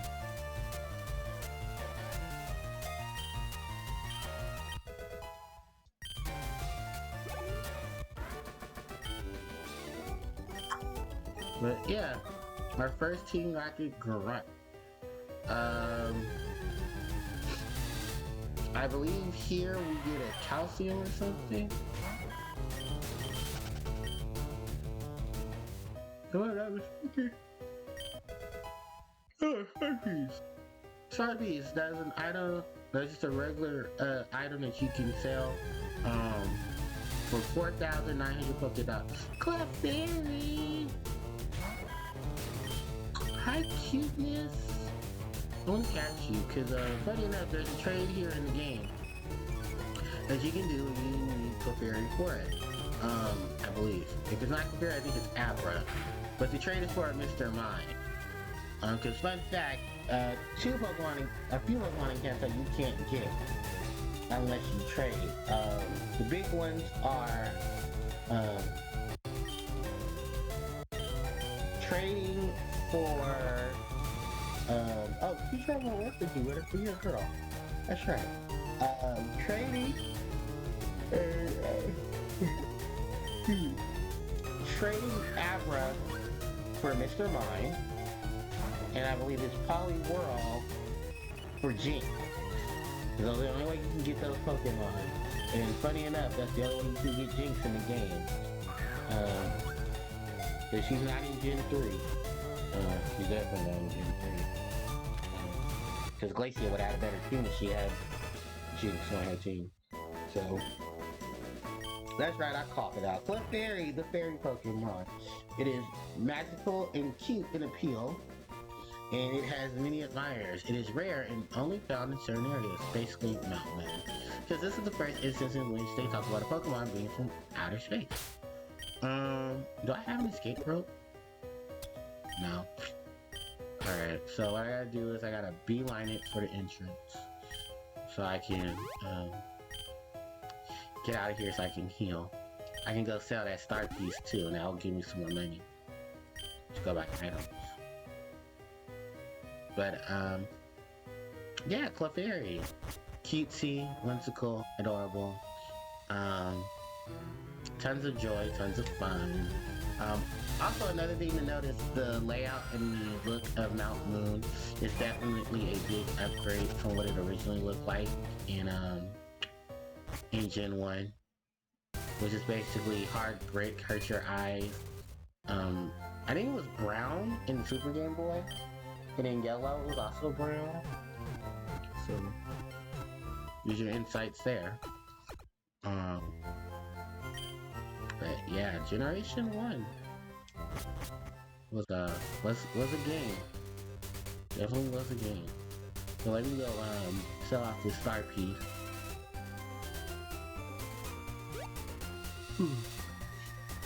And then go back to Mount Moon. Did I get the berries from here? I think I did. Yeah, by the way, berries are only found in those patches, and you have to use the in-game time for them to revive. Otherwise, my best thing to tell you is pick them up, don't use them. And if you know a Pokemon that might have a berry, and you looked it up online, use Thief or Trick to get it. And trust me, they're yeah, by the way, Star Piece, 49,000 Poké Dollars. Alright, let's buy some items. How many Pokeballs do we have? In bag 1.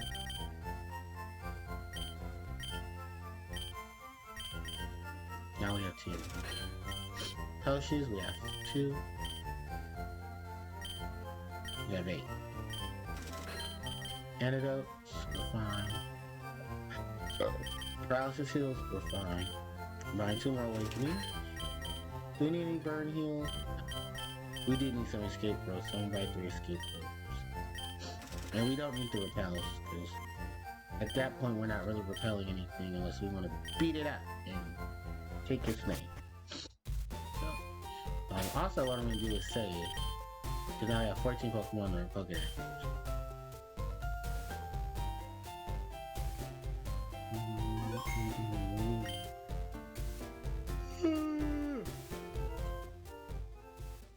We are now reaching the 140 mark of today's stream.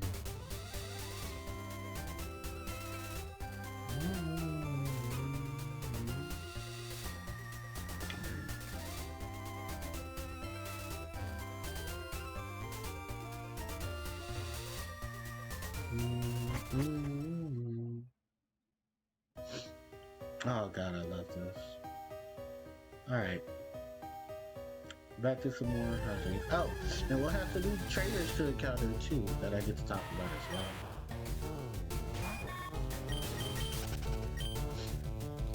I should train up Geodude, but oh, never mind. Here's the new encounter.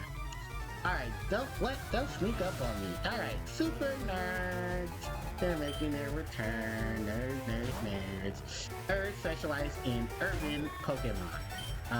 Magnemites, Magnetons, Voltors, Grimers, Bucks, you name it. Magnemite, the magnet Pokemon. Funny enough, Magnemite in this gen, starting from Gen 2 and onward, does get its dual typing of, what did it get its dual typing? Oh, it gets the dual typing of Electric Steel. Sadly enough, Generation 3 did not give Magnemite or Evolution Magneton any real support in terms of trying to learn steel type moves. Luckily, Generation 4 fixed that with the introduction of Focus Blast. Not Focus Blast, Flash Cannon in Gen 4, which is a really good move to learn in Gen 4 for those steel types that are specialized in special attacks, i.e. Magnemite. Metal Sound, also a new attack, lowers the special defense of a Pokemon. Too bad you're going to be physically attacking me, Magnemite. I'm going to drop my defense curl. Place my defensive. You're lucky I don't have rollout, because that's actually a good combination of going into defense curl and then dropping the rollout. What was it? You know, I was ask you. I'm gonna go ahead and switch into Sorcerer. Good, I dodged that. Revine Whip. It's gonna do some pretty decent damage. It's not gonna do like effective damage. Because remember, Magnemite is still has resistance to grass. So that's why my Vine Whip isn't doing too much to it, but it's doing enough. Alright, Magnemite is down. Going down. Next up is the Voltorb. Voltorb, pure electric Pokemon. This Pokemon is supposed to be what people mimic the Pokeball off of. Fun fact, the colors of the Pokeball are actually the colors of Voltorb. And which came first? Voltorb. And judging by Generations 8 and 9, Generation 9, yeah, that's very common that Voltorb came first. Another thing to talk about is Voltorb is this game's mimic. So later on there will be a dungeon in which we'll run into Pokeballs. It will either be Voltorb or Voltorb's evolution, Electrode, who will be the Pokemon that we will encounter in that dungeon, because why not? Alright, and we defeated Voltorb and Magnemite. Fun fact, which is a fun fact of sadness, they really don't learn any really good electric moves till later levels. Luckily enough, Generation 3 fixes that by introducing the move Spark to their move pool, both Electrode and Voltorb. They do give him Thunderbolt, but they'll have to learn Thunderbolt through TM, sadly enough, and Shockwave. Actually, no. They will learn Thunderbolt, but it's at later levels. They can learn the move Shockwave, which is a 60 power electric type move that never misses.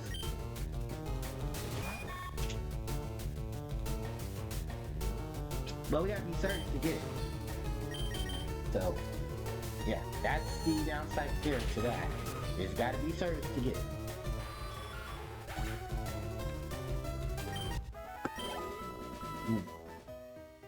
Because unlike Gen 1, you can get Thunderbolt. Rare Candy, that levels up a Pokemon by one stage. That raises the level of Pokemon by one. Later games introduce the, Generation 8 and onward introduces the small candy.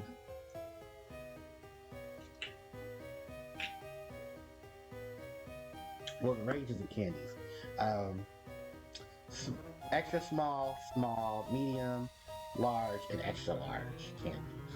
We have a bud catcher over there, so I'm going to switch you two around. So we take on the bud catcher.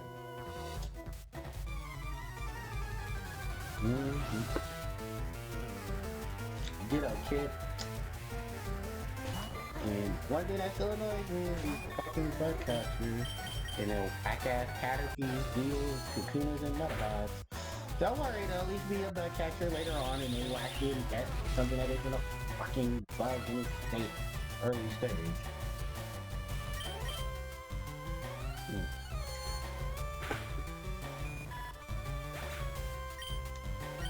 But if I'm not mistaken, you can rematch that child that bug catcher, and he'll have more bugs on his team that actually have to evolve. So, kudos to them.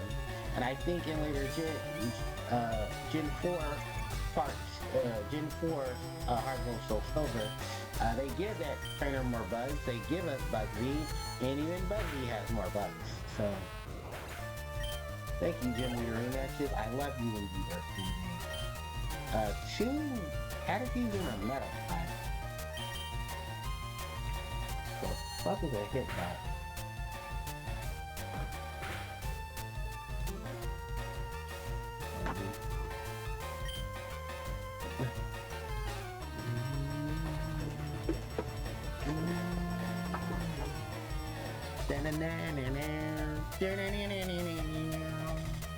I don't know what my other song is. Fuck it, I'm not gonna look for it. Well, I should look for it because I need to get some dailies off of it. Alright, that's a confusion. I can't wait for Pokemon Stadium. Pokemon Stadium is gonna come to the Switch as well as Pokemon Stadium 2. But Butterfree is letting the move Stun Spore. Bye String Shot. Cause guess what? Because of Compound Eye, our Stun Spore is gonna be accurate. Accurate as fuck. Alright, so bye Stun Spore. I mean bye Poison. No, because we're actually gonna get rid of Poison Sting later on. We're gonna replace that with Better Move. We're gonna give Sleep Powder to Butterfree. And we're not gonna learn Super Sonic. You know, that would be awesome on Butterfree as well. But yeah, as you can tell, we don't have a Psychic type. We're gonna use a Pokemon that has a Psychic type move with decent enough stats to take advantage of that Psychic type move. Cause once we get to Cerulean, I'm gonna try to bum rush my way up. So we can get to a certain patch of grass so we can catch a certain Pokemon that I definitely want. In Generation 1. Praying that we don't spend our entire time trying to just block escape ropes. Escape ropes allow you to leave the dungeon at certain points. Talk to this man says hi, I'm my students and fossils. Sometimes Brock, the Pewter Gym Leader, lends me a hand. Yeah, so in this gym, you start learning some things about the gym leaders because they've added more NPCs. Later on, we get an item that will allow us to read up on the information about said gym leaders, called the Fame Catcher. This trainer here, she is a trainer of interest. We are going to take advantage of her right now because she's another lass.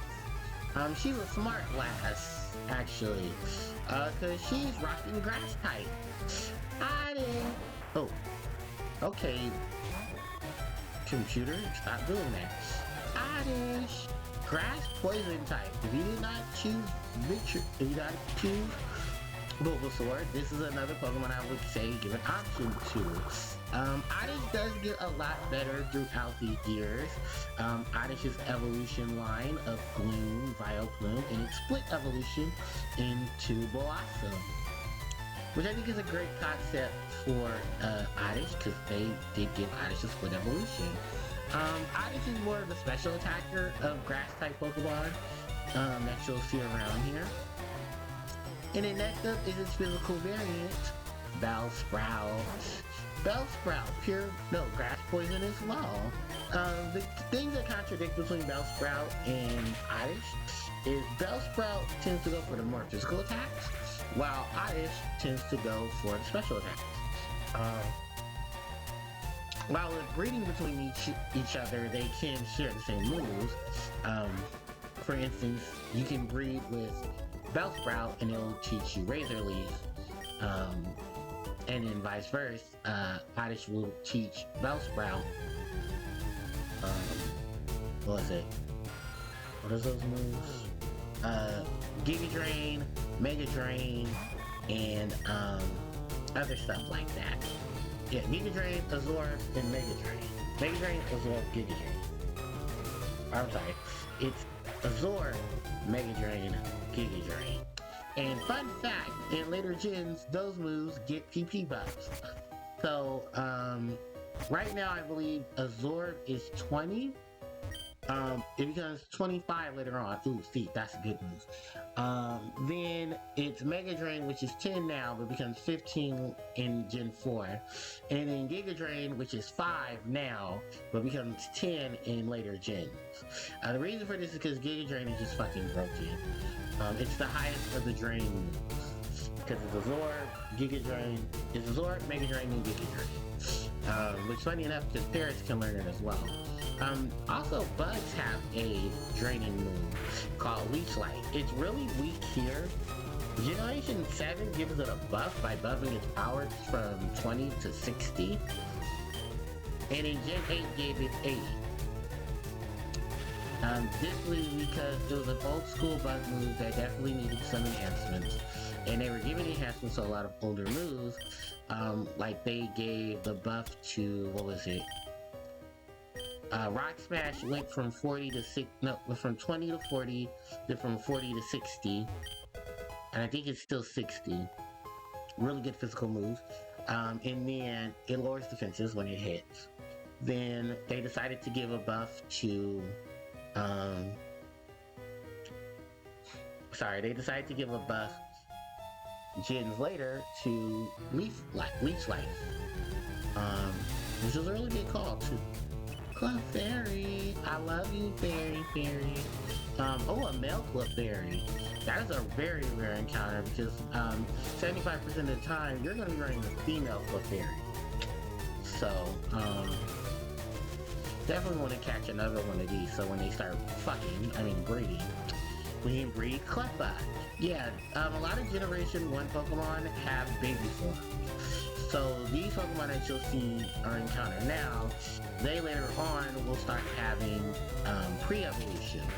For instance, Pikachu has Pichu, Clefairy has Cleffa, Jigglypuff has Igglybuff. When we get to them, Magmar has Magby, and Electabuzz has Elekid. And in Generation 4 even has Spelltwo out by giving them evolutions. Electivire and Magmortar. Very ugly in design, and when I found out what the concept art looked like for both of them, I said, why did you not give us that? And I'm so mad, because fun fact, Generation 9, Aroma Rage, the fire psychic type Pokemon from that gen, that Pokemon's design is supposed to be based off of the design that they wanted to use for Magmortar. Because they wanted to give Magmortar fire cannons and make it a little less ugly. Thanks, Gameplay. They also say that about other beta versions. Also more Team Rocket. But yeah, I actually jive with Electivire because I used to actually use Electabuzz in some of my teams. Primarily my Gen 2 and my Gen 5 run. I end up getting Elekid. Because if you're playing... Oh my god, I can't... What is up with my computer? You guys may not see it on your end, but my computer tends to black out. And I have no idea why it's doing that. I did it yesterday. So I don't know exactly what's going on. It was actually fine this morning. I hope nothing's wrong with it. I might have to spend all my tax money when I get my taxes to go buy me another laptop. Oh, Atkins! Hey, Atkins! What is your name spelled backwards? Snake? How about, what is your name spelled backwards? Cobra? Hey, Matt, what is your name spelled? You're not gonna touch that. Yeah, some of the names for Pokemon can get there. And then some names can just be like, what the fuck? This is Snake and Cobra spelled backwards. Oh my god, stop doing that. Ugh. I don't know what is going on. My computer tends to... And it's only when I stream. So it must be some issues I'm having with fucking Steam Labs. Also, I'm about to change this cord for my... and see if that's the reason why my cord is having issues. Maybe that's it. I need to change cords.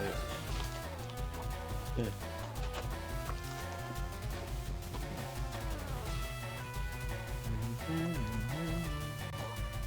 give me 1 second fucking for my for my controller. I can just plug my controller in. I mean, do the wireless thing with my controller, but even then, that's finicky. Hell, I might need a new controller.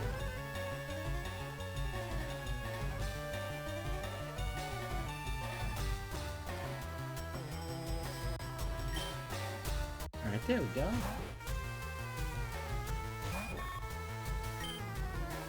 Might need to do some diagnostic scans when I'm finished with the stream. So we're about to hit the 2-hour mark.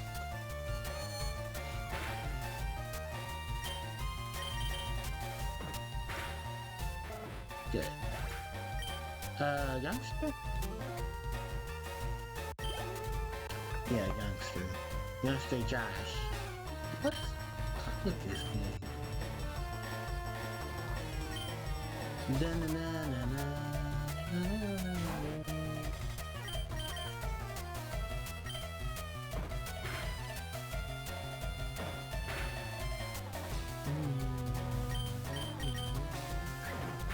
Big attack. At 5 levels higher than you, definitely my defenses are stronger. Suzu.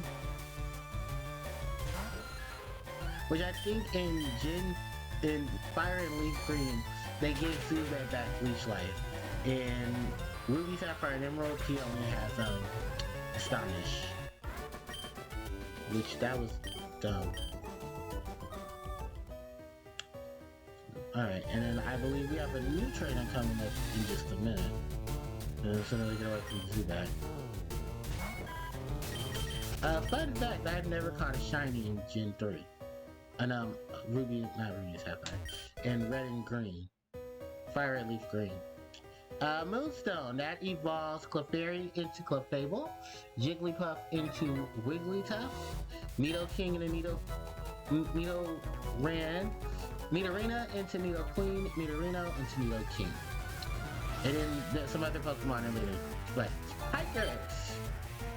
These are main staples. We have Marcos in Geodude. Hikers specialize in either ground type Pokemon or they specialize in no, they specialize in 2 types. The 3 types. Rock, ground, and fight. You will definitely see them with those Pokemon in your teams. I believe this guy here is not the recall to Brock. There's supposed to be one coming up later on. But he's going to be a recall to Brock. Where he has the Onix and the Geodude. So, be wary of it. Anyway, got another Geodude. I'm gonna Vine Whip it good.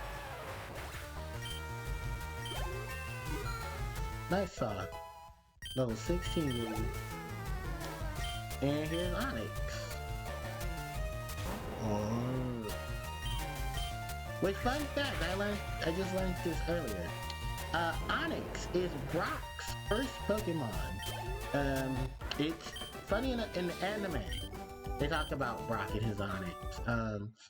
Oh, hold on, we'll get back to that in just a minute. But Bulbasaur is finally evolving at level 26.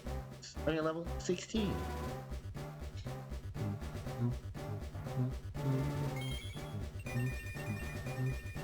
Hi, Ivysaur!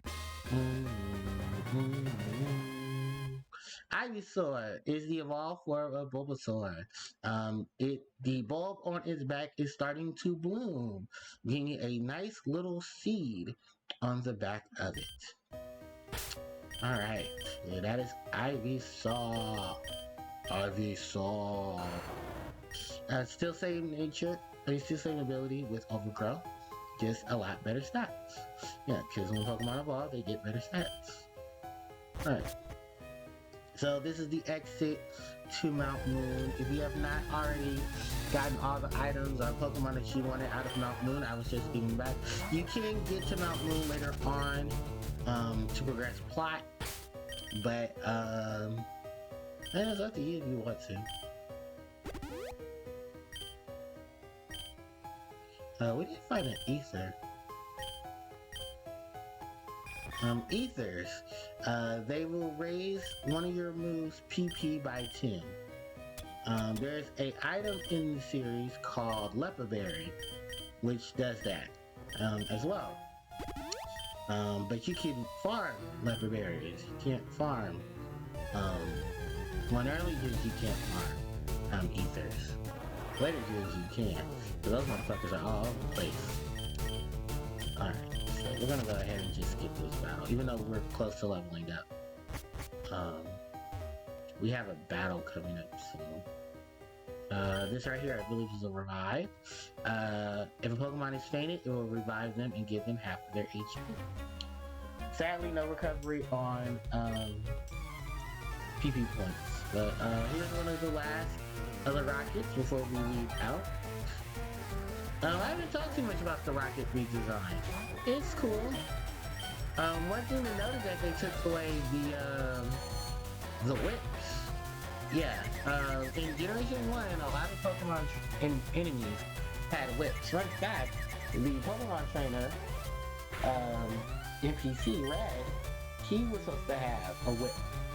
Because the whole gimmick of the game was versus capturing monsters. Originally the game was going to be called Capture Monsters, and then they changed it to Pocket Monsters. So I wish I gave you the PP. You definitely need it. Not like that, but you know what I mean. Yeah, there's my last line there. That being hit, so yeah, the Bulbasaur won't be wearing grass type moves till Razor leaves, and that is level 30. Yeah, they don't try to teach it magical leaves. They don't try to give it magical leaves. They're just like, here you go, Razor. And besides that, Generation 3 in the egg pool for Bulbasaur now, they learn pedal dance. You know how they learn it? Through breeding. And I hate breeding. I really do. Because attesting to this, Generation 3 methods of breeding do get better than Gen 2's, I will say that. There are ways to make the egg grow fast, the egg hatch faster. And that's through some of the abilities Pokemon have, that those certain abilities will help. Basically, it's, what is it?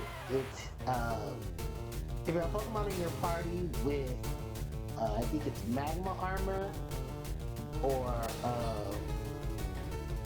Flame Body, it will raise the chances of the Pokemon egg hatching. On top of whatever steps the Poké Egg already has. So there'll be less steps you'll have to take for that Pokemon Egg to hatch. This has been proven because it has been done. Many trainers, including myself, have done it, where I've had almost an entire party of Pokemon that were Fire type with Flame Body. Because at first I think it was, Flame Body. And it will help deal with the issues of not having a Pokemon, of hatching the Pokemon egg faster. The Pokemon eggs are basically when you have two Pokemon in daycare and they are compatible with each other. You leave them in there for a while and then you come back and they will have an egg. The egg can be either one of those two Pokemon, and it will either have the attacks of the mother, but it will have the benefits of the father in terms of stats. A thing you can do about that to manipulate the stats is Everstone. And Everstone is awesome because give a Pokemon Everstone, and I do believe Everstone will help you. God damn it. What is Everstone supposed to do? Oh, it's supposed to help move the nature of a Pokemon over to from the parent, and whoever holds the Everstone. So if, say for instance, you have a modest natured Abra, or say you have a modest natured Alakazam, and you breed it, if you want the baby Pokemon to be modest nature, you need to give the Alakazam who is that nature the Epic Stone, and it will have a chance of there will always be modest nature holding it. There's another item called the Destiny Knot, which we don't get to them for. You can have a Pokemon hold the Destiny, and during breeding, it will move over the EVs and IVs of one of the parent Pokemon.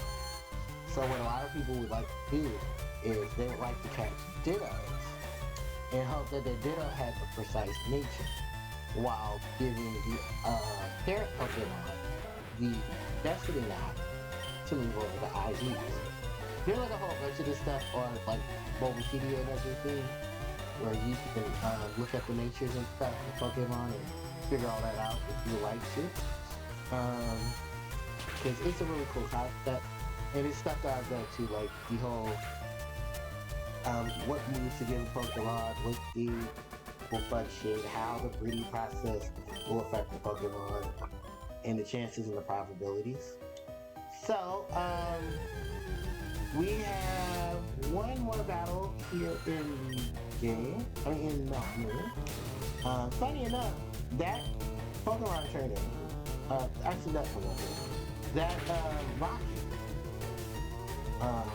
no, I'm sorry, it's further ahead. But actually, it's right after this battle with the Super Nerd, because, yeah, we're going to have to battle with Super Nerd. So the Super Nerd tells you to stop, he found both these bosses, they belong to him. You will be battling this Super Nerd for one of our bosses. So Miguel, I believe, has Grimer. First I've seen Grimer. Really good on the physical defense. Everything else, physical defense, HP, really good attack. Especially a wall. However, it's still psychic, it's still poison, it's equal psychic and ground. So, you're in your ground move, or you have better for your psychic, take advantage of it. The other thing to note about Grimer, while we're on the subject, is that Grimer gets an Alolan form. Yeah, Alolan Pokemon, no mercy. And Alolan Grimer is Poison Dark. So that it can take advantage of the Dark type, and I have to deal with Psychic, but also its Poison type is to help it deal with Fairy because it is Psychic. We're just gonna go ahead and tackle that. Don't worry, Buck gets a low with 4 too. And funny enough, Much is Grimer's a low with 4. Both look like giant piles of Play-Doh that a child played in. It just decided to call it a masterpiece. It's actually based off of like the sands and the rocks of islands, in which they differ for multiple colors. Like clay. That's what it's supposed to look like. It's supposed to be clay. But they said the Grimers and Musk in Alola eat pollution. They eat plastic stuff. And it's supposed to help their bodies grow and keep the soil, will keep the sands and soil fresh. Yeah. Coffee! Another staple of the Pokemon series. A lot of people like the Pokemon, including myself. I have finally used the coffee in one of my playthroughs. Actually, I use coffee in 2 of my playthroughs. Because I use coffee in a run of Generation 5, Part 2, where Gen 5 Part 2 added a variety of Pokemon. And then I used coffee in my Gen 8 playthrough, where I had a Galarian Weezing.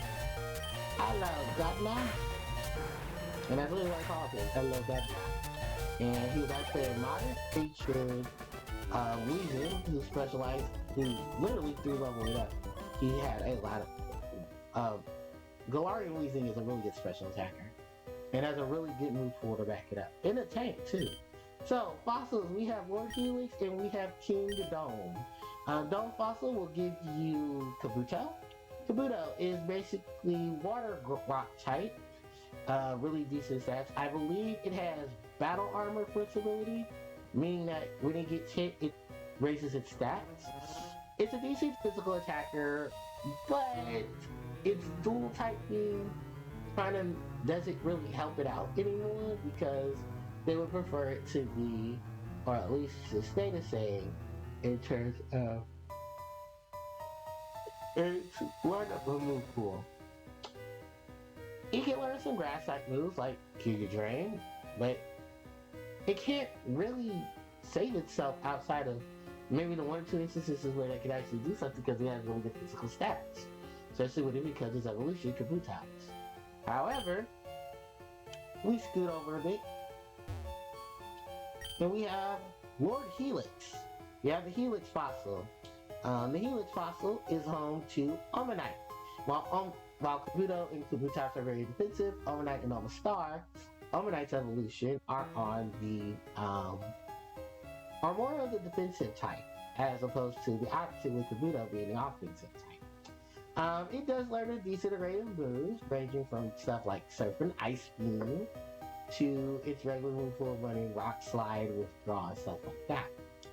Now, some people are saying what we do in a lot of cases because you forget your fossil. I can just hack in whatever fossil I don't pick. But for this, I am picking Lord Helix. Praise him. Praise Lord Helix.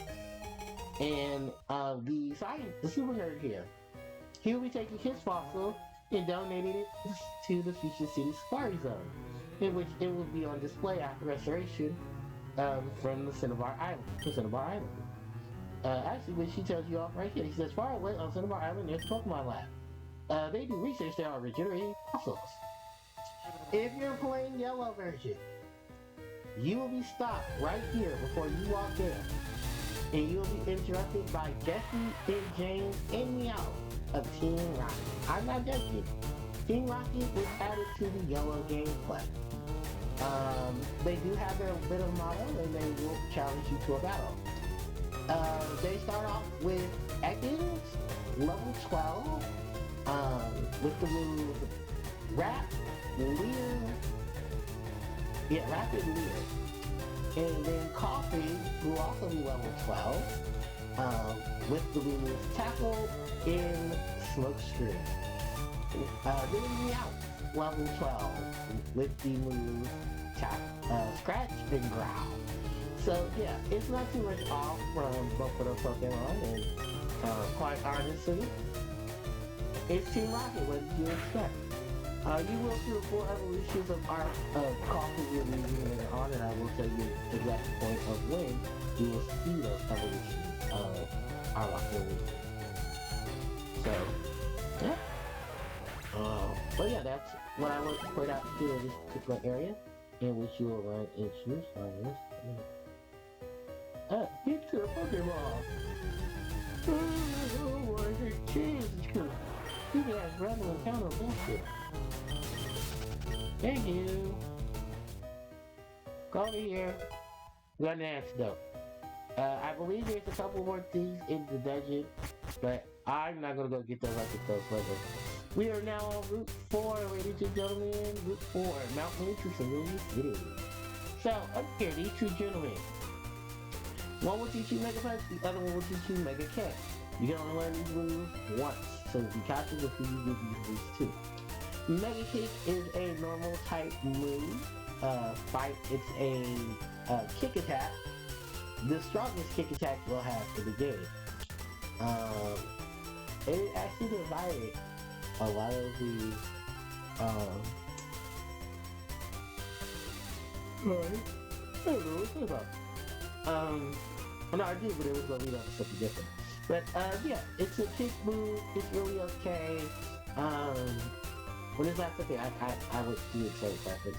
I do believe Mega Kick has the most PP out of the two Mega attacks. And funny enough, this is the last time we'll actually see them. Mega Kick and Mega Punch. Mega Punch is, I believe, the one that this guy over here to the right will shoot. It's a pretty decent move. It is a punch move, so some Pokemon with the Iron Fist ability to take advantage of it. But yeah, I believe power is the he teaches Mega Kick. And then come over here, he will teach you Mega Punch. Yeah, these are really good moves in the early game. A lot of Pokemon can learn those. And actually, funny enough, they used to be TM. I believe TM05 and TM10. So with that said, we go over here, we pick this up. This is TM05, which is Roar. It allows the trainer to escape, the Pokemon to escape battle. Or if in battle with a trainer, it will allow you to switch or force the switch of an opponent's Pokemon. So, alright. Anything else I missed before we go into Cerulean City? No, alright, so moving on, we're up here. In this patch of grass right here, we have our first version exclusive. If you're playing the Leafgreen version, I believe Sandshrew should be accessible here. If you're playing Leafgreen, you get Harpie, you get Active. Yeah, those are two versions exclusive that the game did separate and kept separate, depending on where you go. So luckily,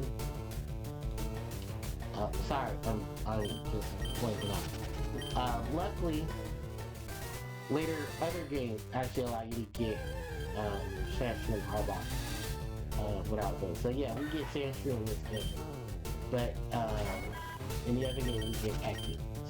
In Fire Red they get Active. Hold on 1 second, because I actually want to get it.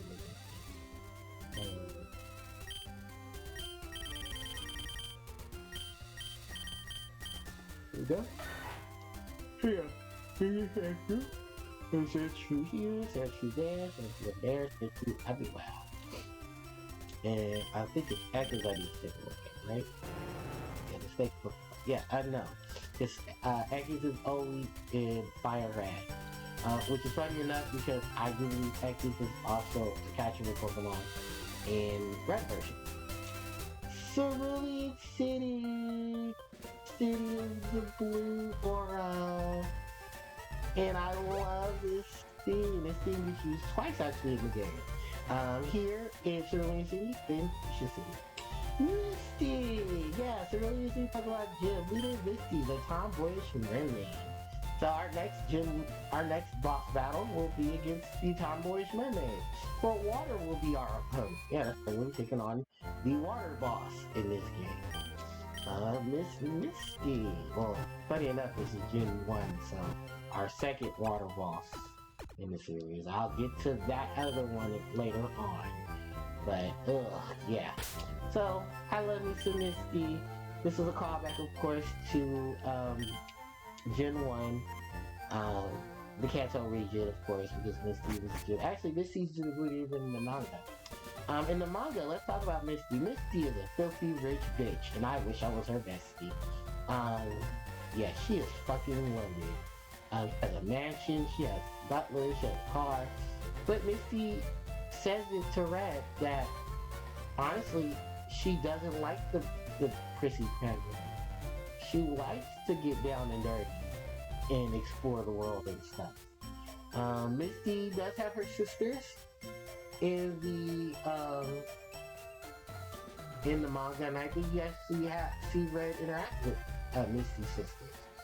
Misty's sisters are not the same as sisters that are in the Pokemon anime, so we're gonna get that out there. And funny enough, you get to meet both of her Pokemon actually. Did you battle Misty? I forget if he battles Misty or not. I'll have to check and see in the manga. But I want to say, yeah, he does battle Misty for his gym badge. Or I think she gives it to Red after Red helped Staryu. Or I think it's Staryu. And what happened was that in Mount Moon, Staryu got attacked. And the Pokemon Staryu was battling, he was ready to eradicate, and it started ripping off the limbs of Staryu. Yes, I know, this is some gruesome shit. But what people don't know is that as long as the jewel in the center of Staryu's body isn't cracked or moved, they will regenerate. Because the center of the jewel is actually their membrane. It's their head. It's their brain function. Which is sad because it has been said Starmie's are poached. Starmie's are poached for the jewels that they have. It's really gruesome. And I even remember in Generation 6, the Water Elite Four member of that kid. All the Pokemon on his team, ironically enough, are sea creatures that are either eaten or poached. And funny enough, starfish can be eaten. I don't need any so anything, but yeah, Misty actually holds the pre-evolution of one of my favorite water Pokemon in the Pokemon series, Staryu. And we have Staryu on the team as soon as we get the proper rod to catch Staryu. Anyway, let's go over some of the changes here in Cerulean City. Here you see the Slowpoke standing in front of the tree. Slowpoke is withdraw. No, that's not wrong. It's so hard to control Pokemon. The Pokemon's obedience depends on the abilities of the trainer. She is correct because she may not have enough badges to control her Slowpoke, and her Slowpoke might even belong to someone else. Here in the Pokemon Center, here in the Pokemon Mart, your items have now changed. You can now buy Super Potions. This gives 50 HP in recovery to another Pokemon. Or, yeah, to a Pokemon. Not too sure.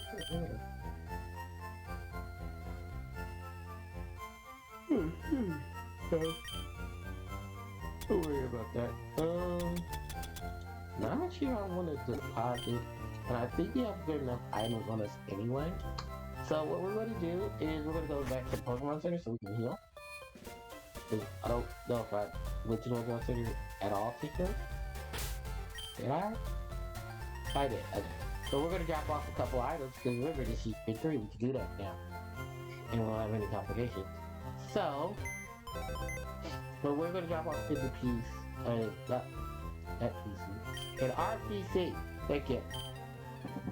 No items. I know, we're going to deposit. So we're going to deposit the rare candy, and we're going to deposit the moonstone, because we don't need them. Funny enough, you cannot deposit anything, excuse me, outside of the item in your main item patch. That is simply because there's enough room in your bag to hold all the other items, such as key items, your TMs, HMs, and stuff like that, which we'll see later. And your Pokemon get their own pack, so... Oh god. Okay, there we go. So, changes to Cerulean City besides the 16-bit to the 8-bit to 32-bit. The houses or homes here in Cerulean City have a cerulean color on top of them, as well as the houses having doors in cerulean color. If we go inside this house here, we talk to this couple. This lady says, "My husband likes trading Pokemon. You're gonna like Pokemon for the Pokedex, aren't you? Would you please trade with him?" So yes, this is the first instance of a trade that we will encounter in the game. He says, "Hello there, would you happen to have a Poliwhirl? I would love to trade you for my Jinx." But unfortunately, we don't have a Poliwhirl yet. But Jinx is a really cool Pokemon, and I will be talking more about Jinx when we do get the chance to trade Poliwhirl for Poliwhirl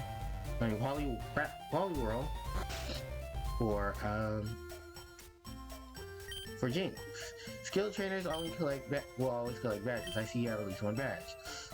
These badges hold secret talents. Well then, which of the 8 badges would you like me to describe? So this man here will describe to you all 8 of the badges here in the Kanto region. Boulder Badge, Cascade Badge, Thunder Badge, Rainbow Badge, Soul Badge, Marsh Badge, Volcano Badge, and Earth Badge.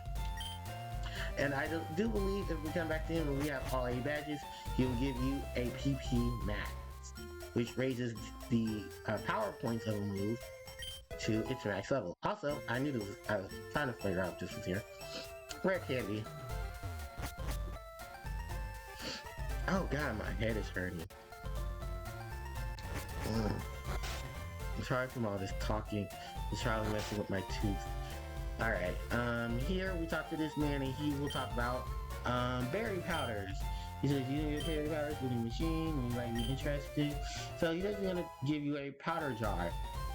You can take berries and you can crush them up and go into the direct room. And with the wireless adapter, you can crush berries with your friends and make powders. What the powders do, I don't remember off the top of my head, but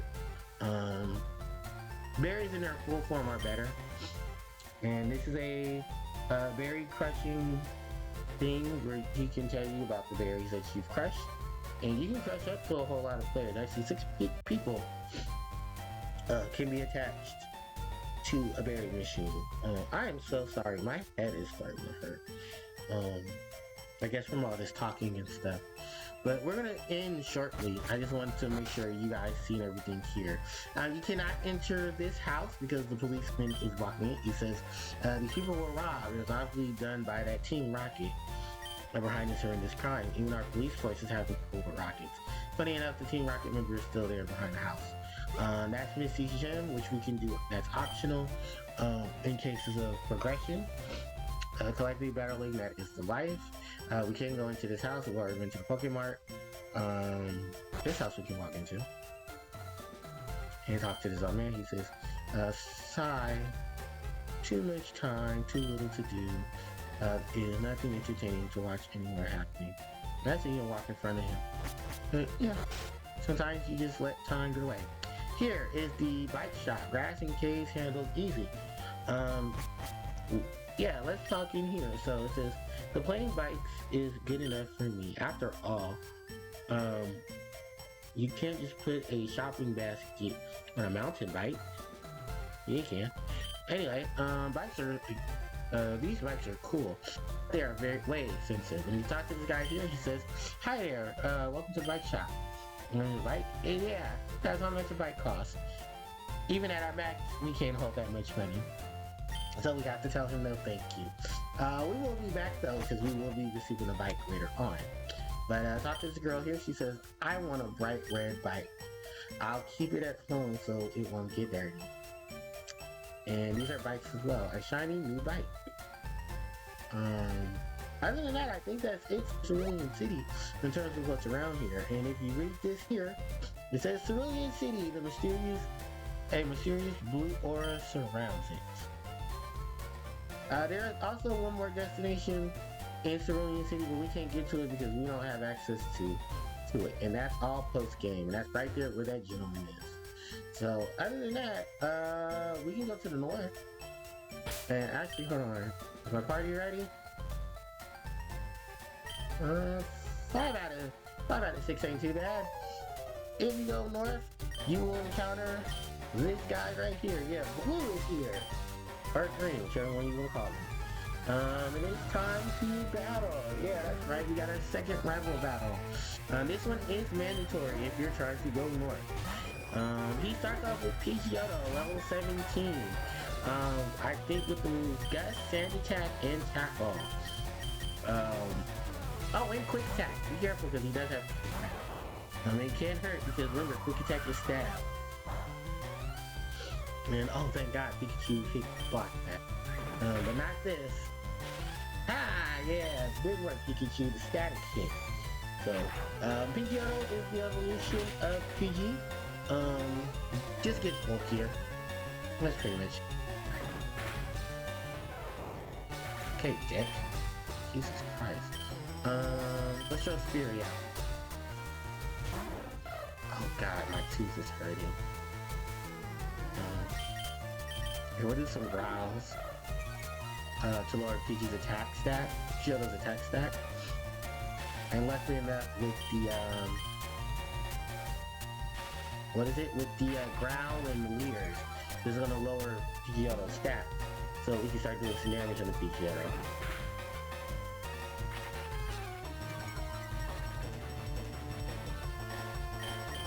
Fury!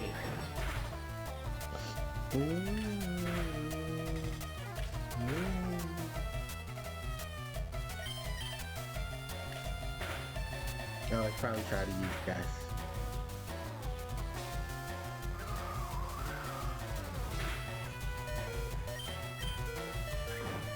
Yeah, man, I was trying to get it before it got me.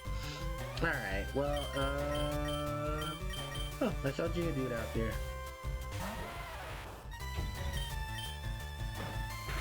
Nice. Alright, Geodude's level 9. Level tier. Charmander is coming out.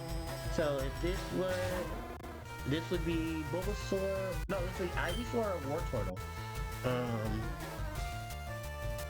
If you were started off with Squirtle or Charmander. I believe Ember, Smokescreen, Scratch, and Growl are on, Metal Claw, Ember. I forgot. Yeah, they give it Metal Claw in this gen, so it has a way to combat Rock type.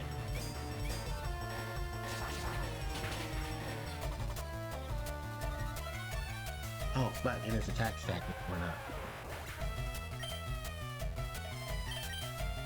But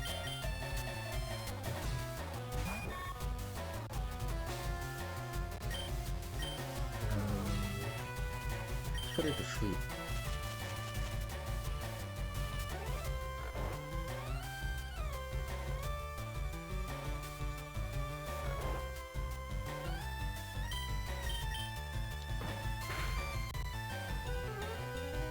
Yeah, that did little damage.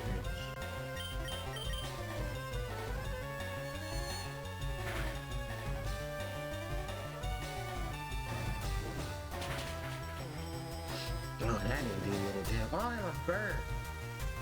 Burn status. You get hit with burn every time and it lowers your attack stat. Oh, thank God, we got the critical oxygen fusion. I think next up is Rack. Oh no! The only Pokemon that's a freebie on this team, Abra! Level 16 with the move Teleport. We'll be getting you later, Harpie. I have to do another string because I'm about to call it a day. My tooth is hurting like crazy and my controller is messing up. Stop! Teleport. You know what? I'm gonna have to switch out because I don't want to get killed by burn. I think the last Pokemon on the team is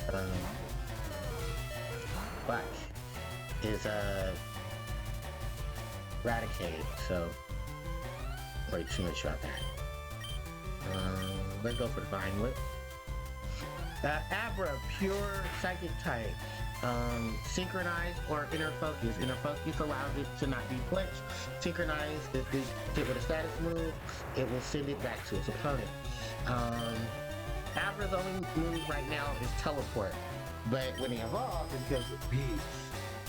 And I'll be getting the evolution of Starlighter. And then Raticate. Quick attack, Tail Lab, Castle. Alright, we're level 18. Alright, and we beat Blue. So, Blue is about to tell us about Bill. Bill is, at the couple of Pokemon stuff, he's the world's Pokemanic, and he's the guy behind our PC. So yeah, Bill lives to the north, and we can go visit Bill, and Bill will help us out with our Pokedex by adding some cool things. Also, new to Generation 3, we get the Fang Catcher.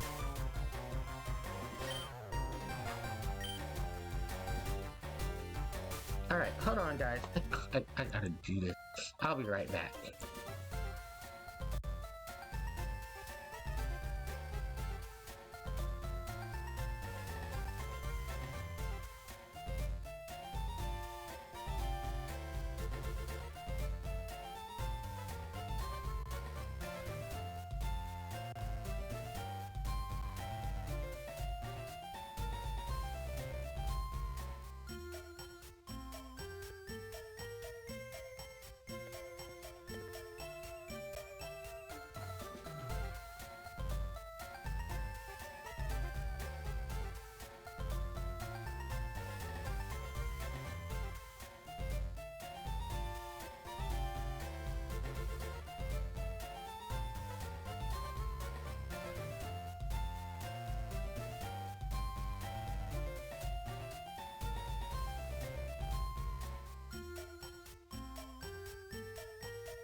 Alright, everybody, so I'm back.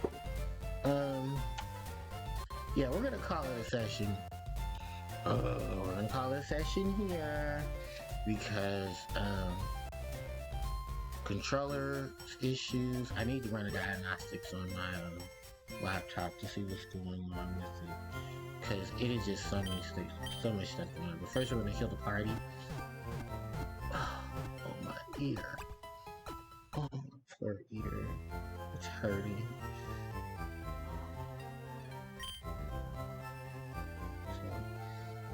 Okay, we're gonna heal. Oh, we healed enough. I forgot to talk to the NPCs here in the Pokemon Center, but we'll probably talk to them later. But yeah, alright, so we're gonna go ahead, we're gonna save. Cause next time on Pokemon Leafgreen Livestream, session 3. Hold on, let's save state. And let's do a second save state, just cause. So, yeah, we'll be, oh, I never got off the main menu to show you guys that I was back. I'm so sorry. Excuse me. And I also apologize because I don't know what my recording's gonna look like. Because for some reason my recording froze, so I might have to download the recordings off of Twitch, but also come back later because there's so much stuff going on and my head is hurting right now. So I'm gonna have to go ahead and end the stream, but well, we go ahead and go to the end screen so you guys can know. So with that said, thank you guys so much for coming. I really appreciate it. Thank you to Only5 for the raid, the party of 5, and thank you to Flipnote for the follow. That was really nice of you. I really appreciate it. Unfortunately, Flipnote and them were not here, but if you guys, I might catch those guys later because we might be doing some stuff in Yu-Gi-Oh! Whatever. So with that said, before I leave, if you guys would like to catch my current YouTube content, here is my YouTube channel right there. If you guys would like to catch me live on, I mean, not live, but if you'd like to catch the archive of my live streams, here's the archive channel stuff right here. Then, if you guys would like to catch me on social media, here is IG, here is Discord, and also here is my Twitter, for whatever bit of shithole that still is. So, with that said and done, thank you guys so much for coming. I really do appreciate it. If not tomorrow, maybe Thursday, I'll do a live stream for the Pokemon Eevee.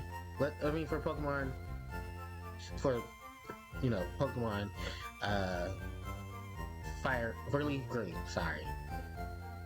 I'm sorry. It's just my head is hurting. Again, I took 2 Advil, but I don't think the Advil is working. I think I need to take something like a Tylenol to get rid of these headaches, or at least with all the pain. So thanks everybody. I'll catch you all next time. HPJ signing out. Take care. Good night. Bye-bye.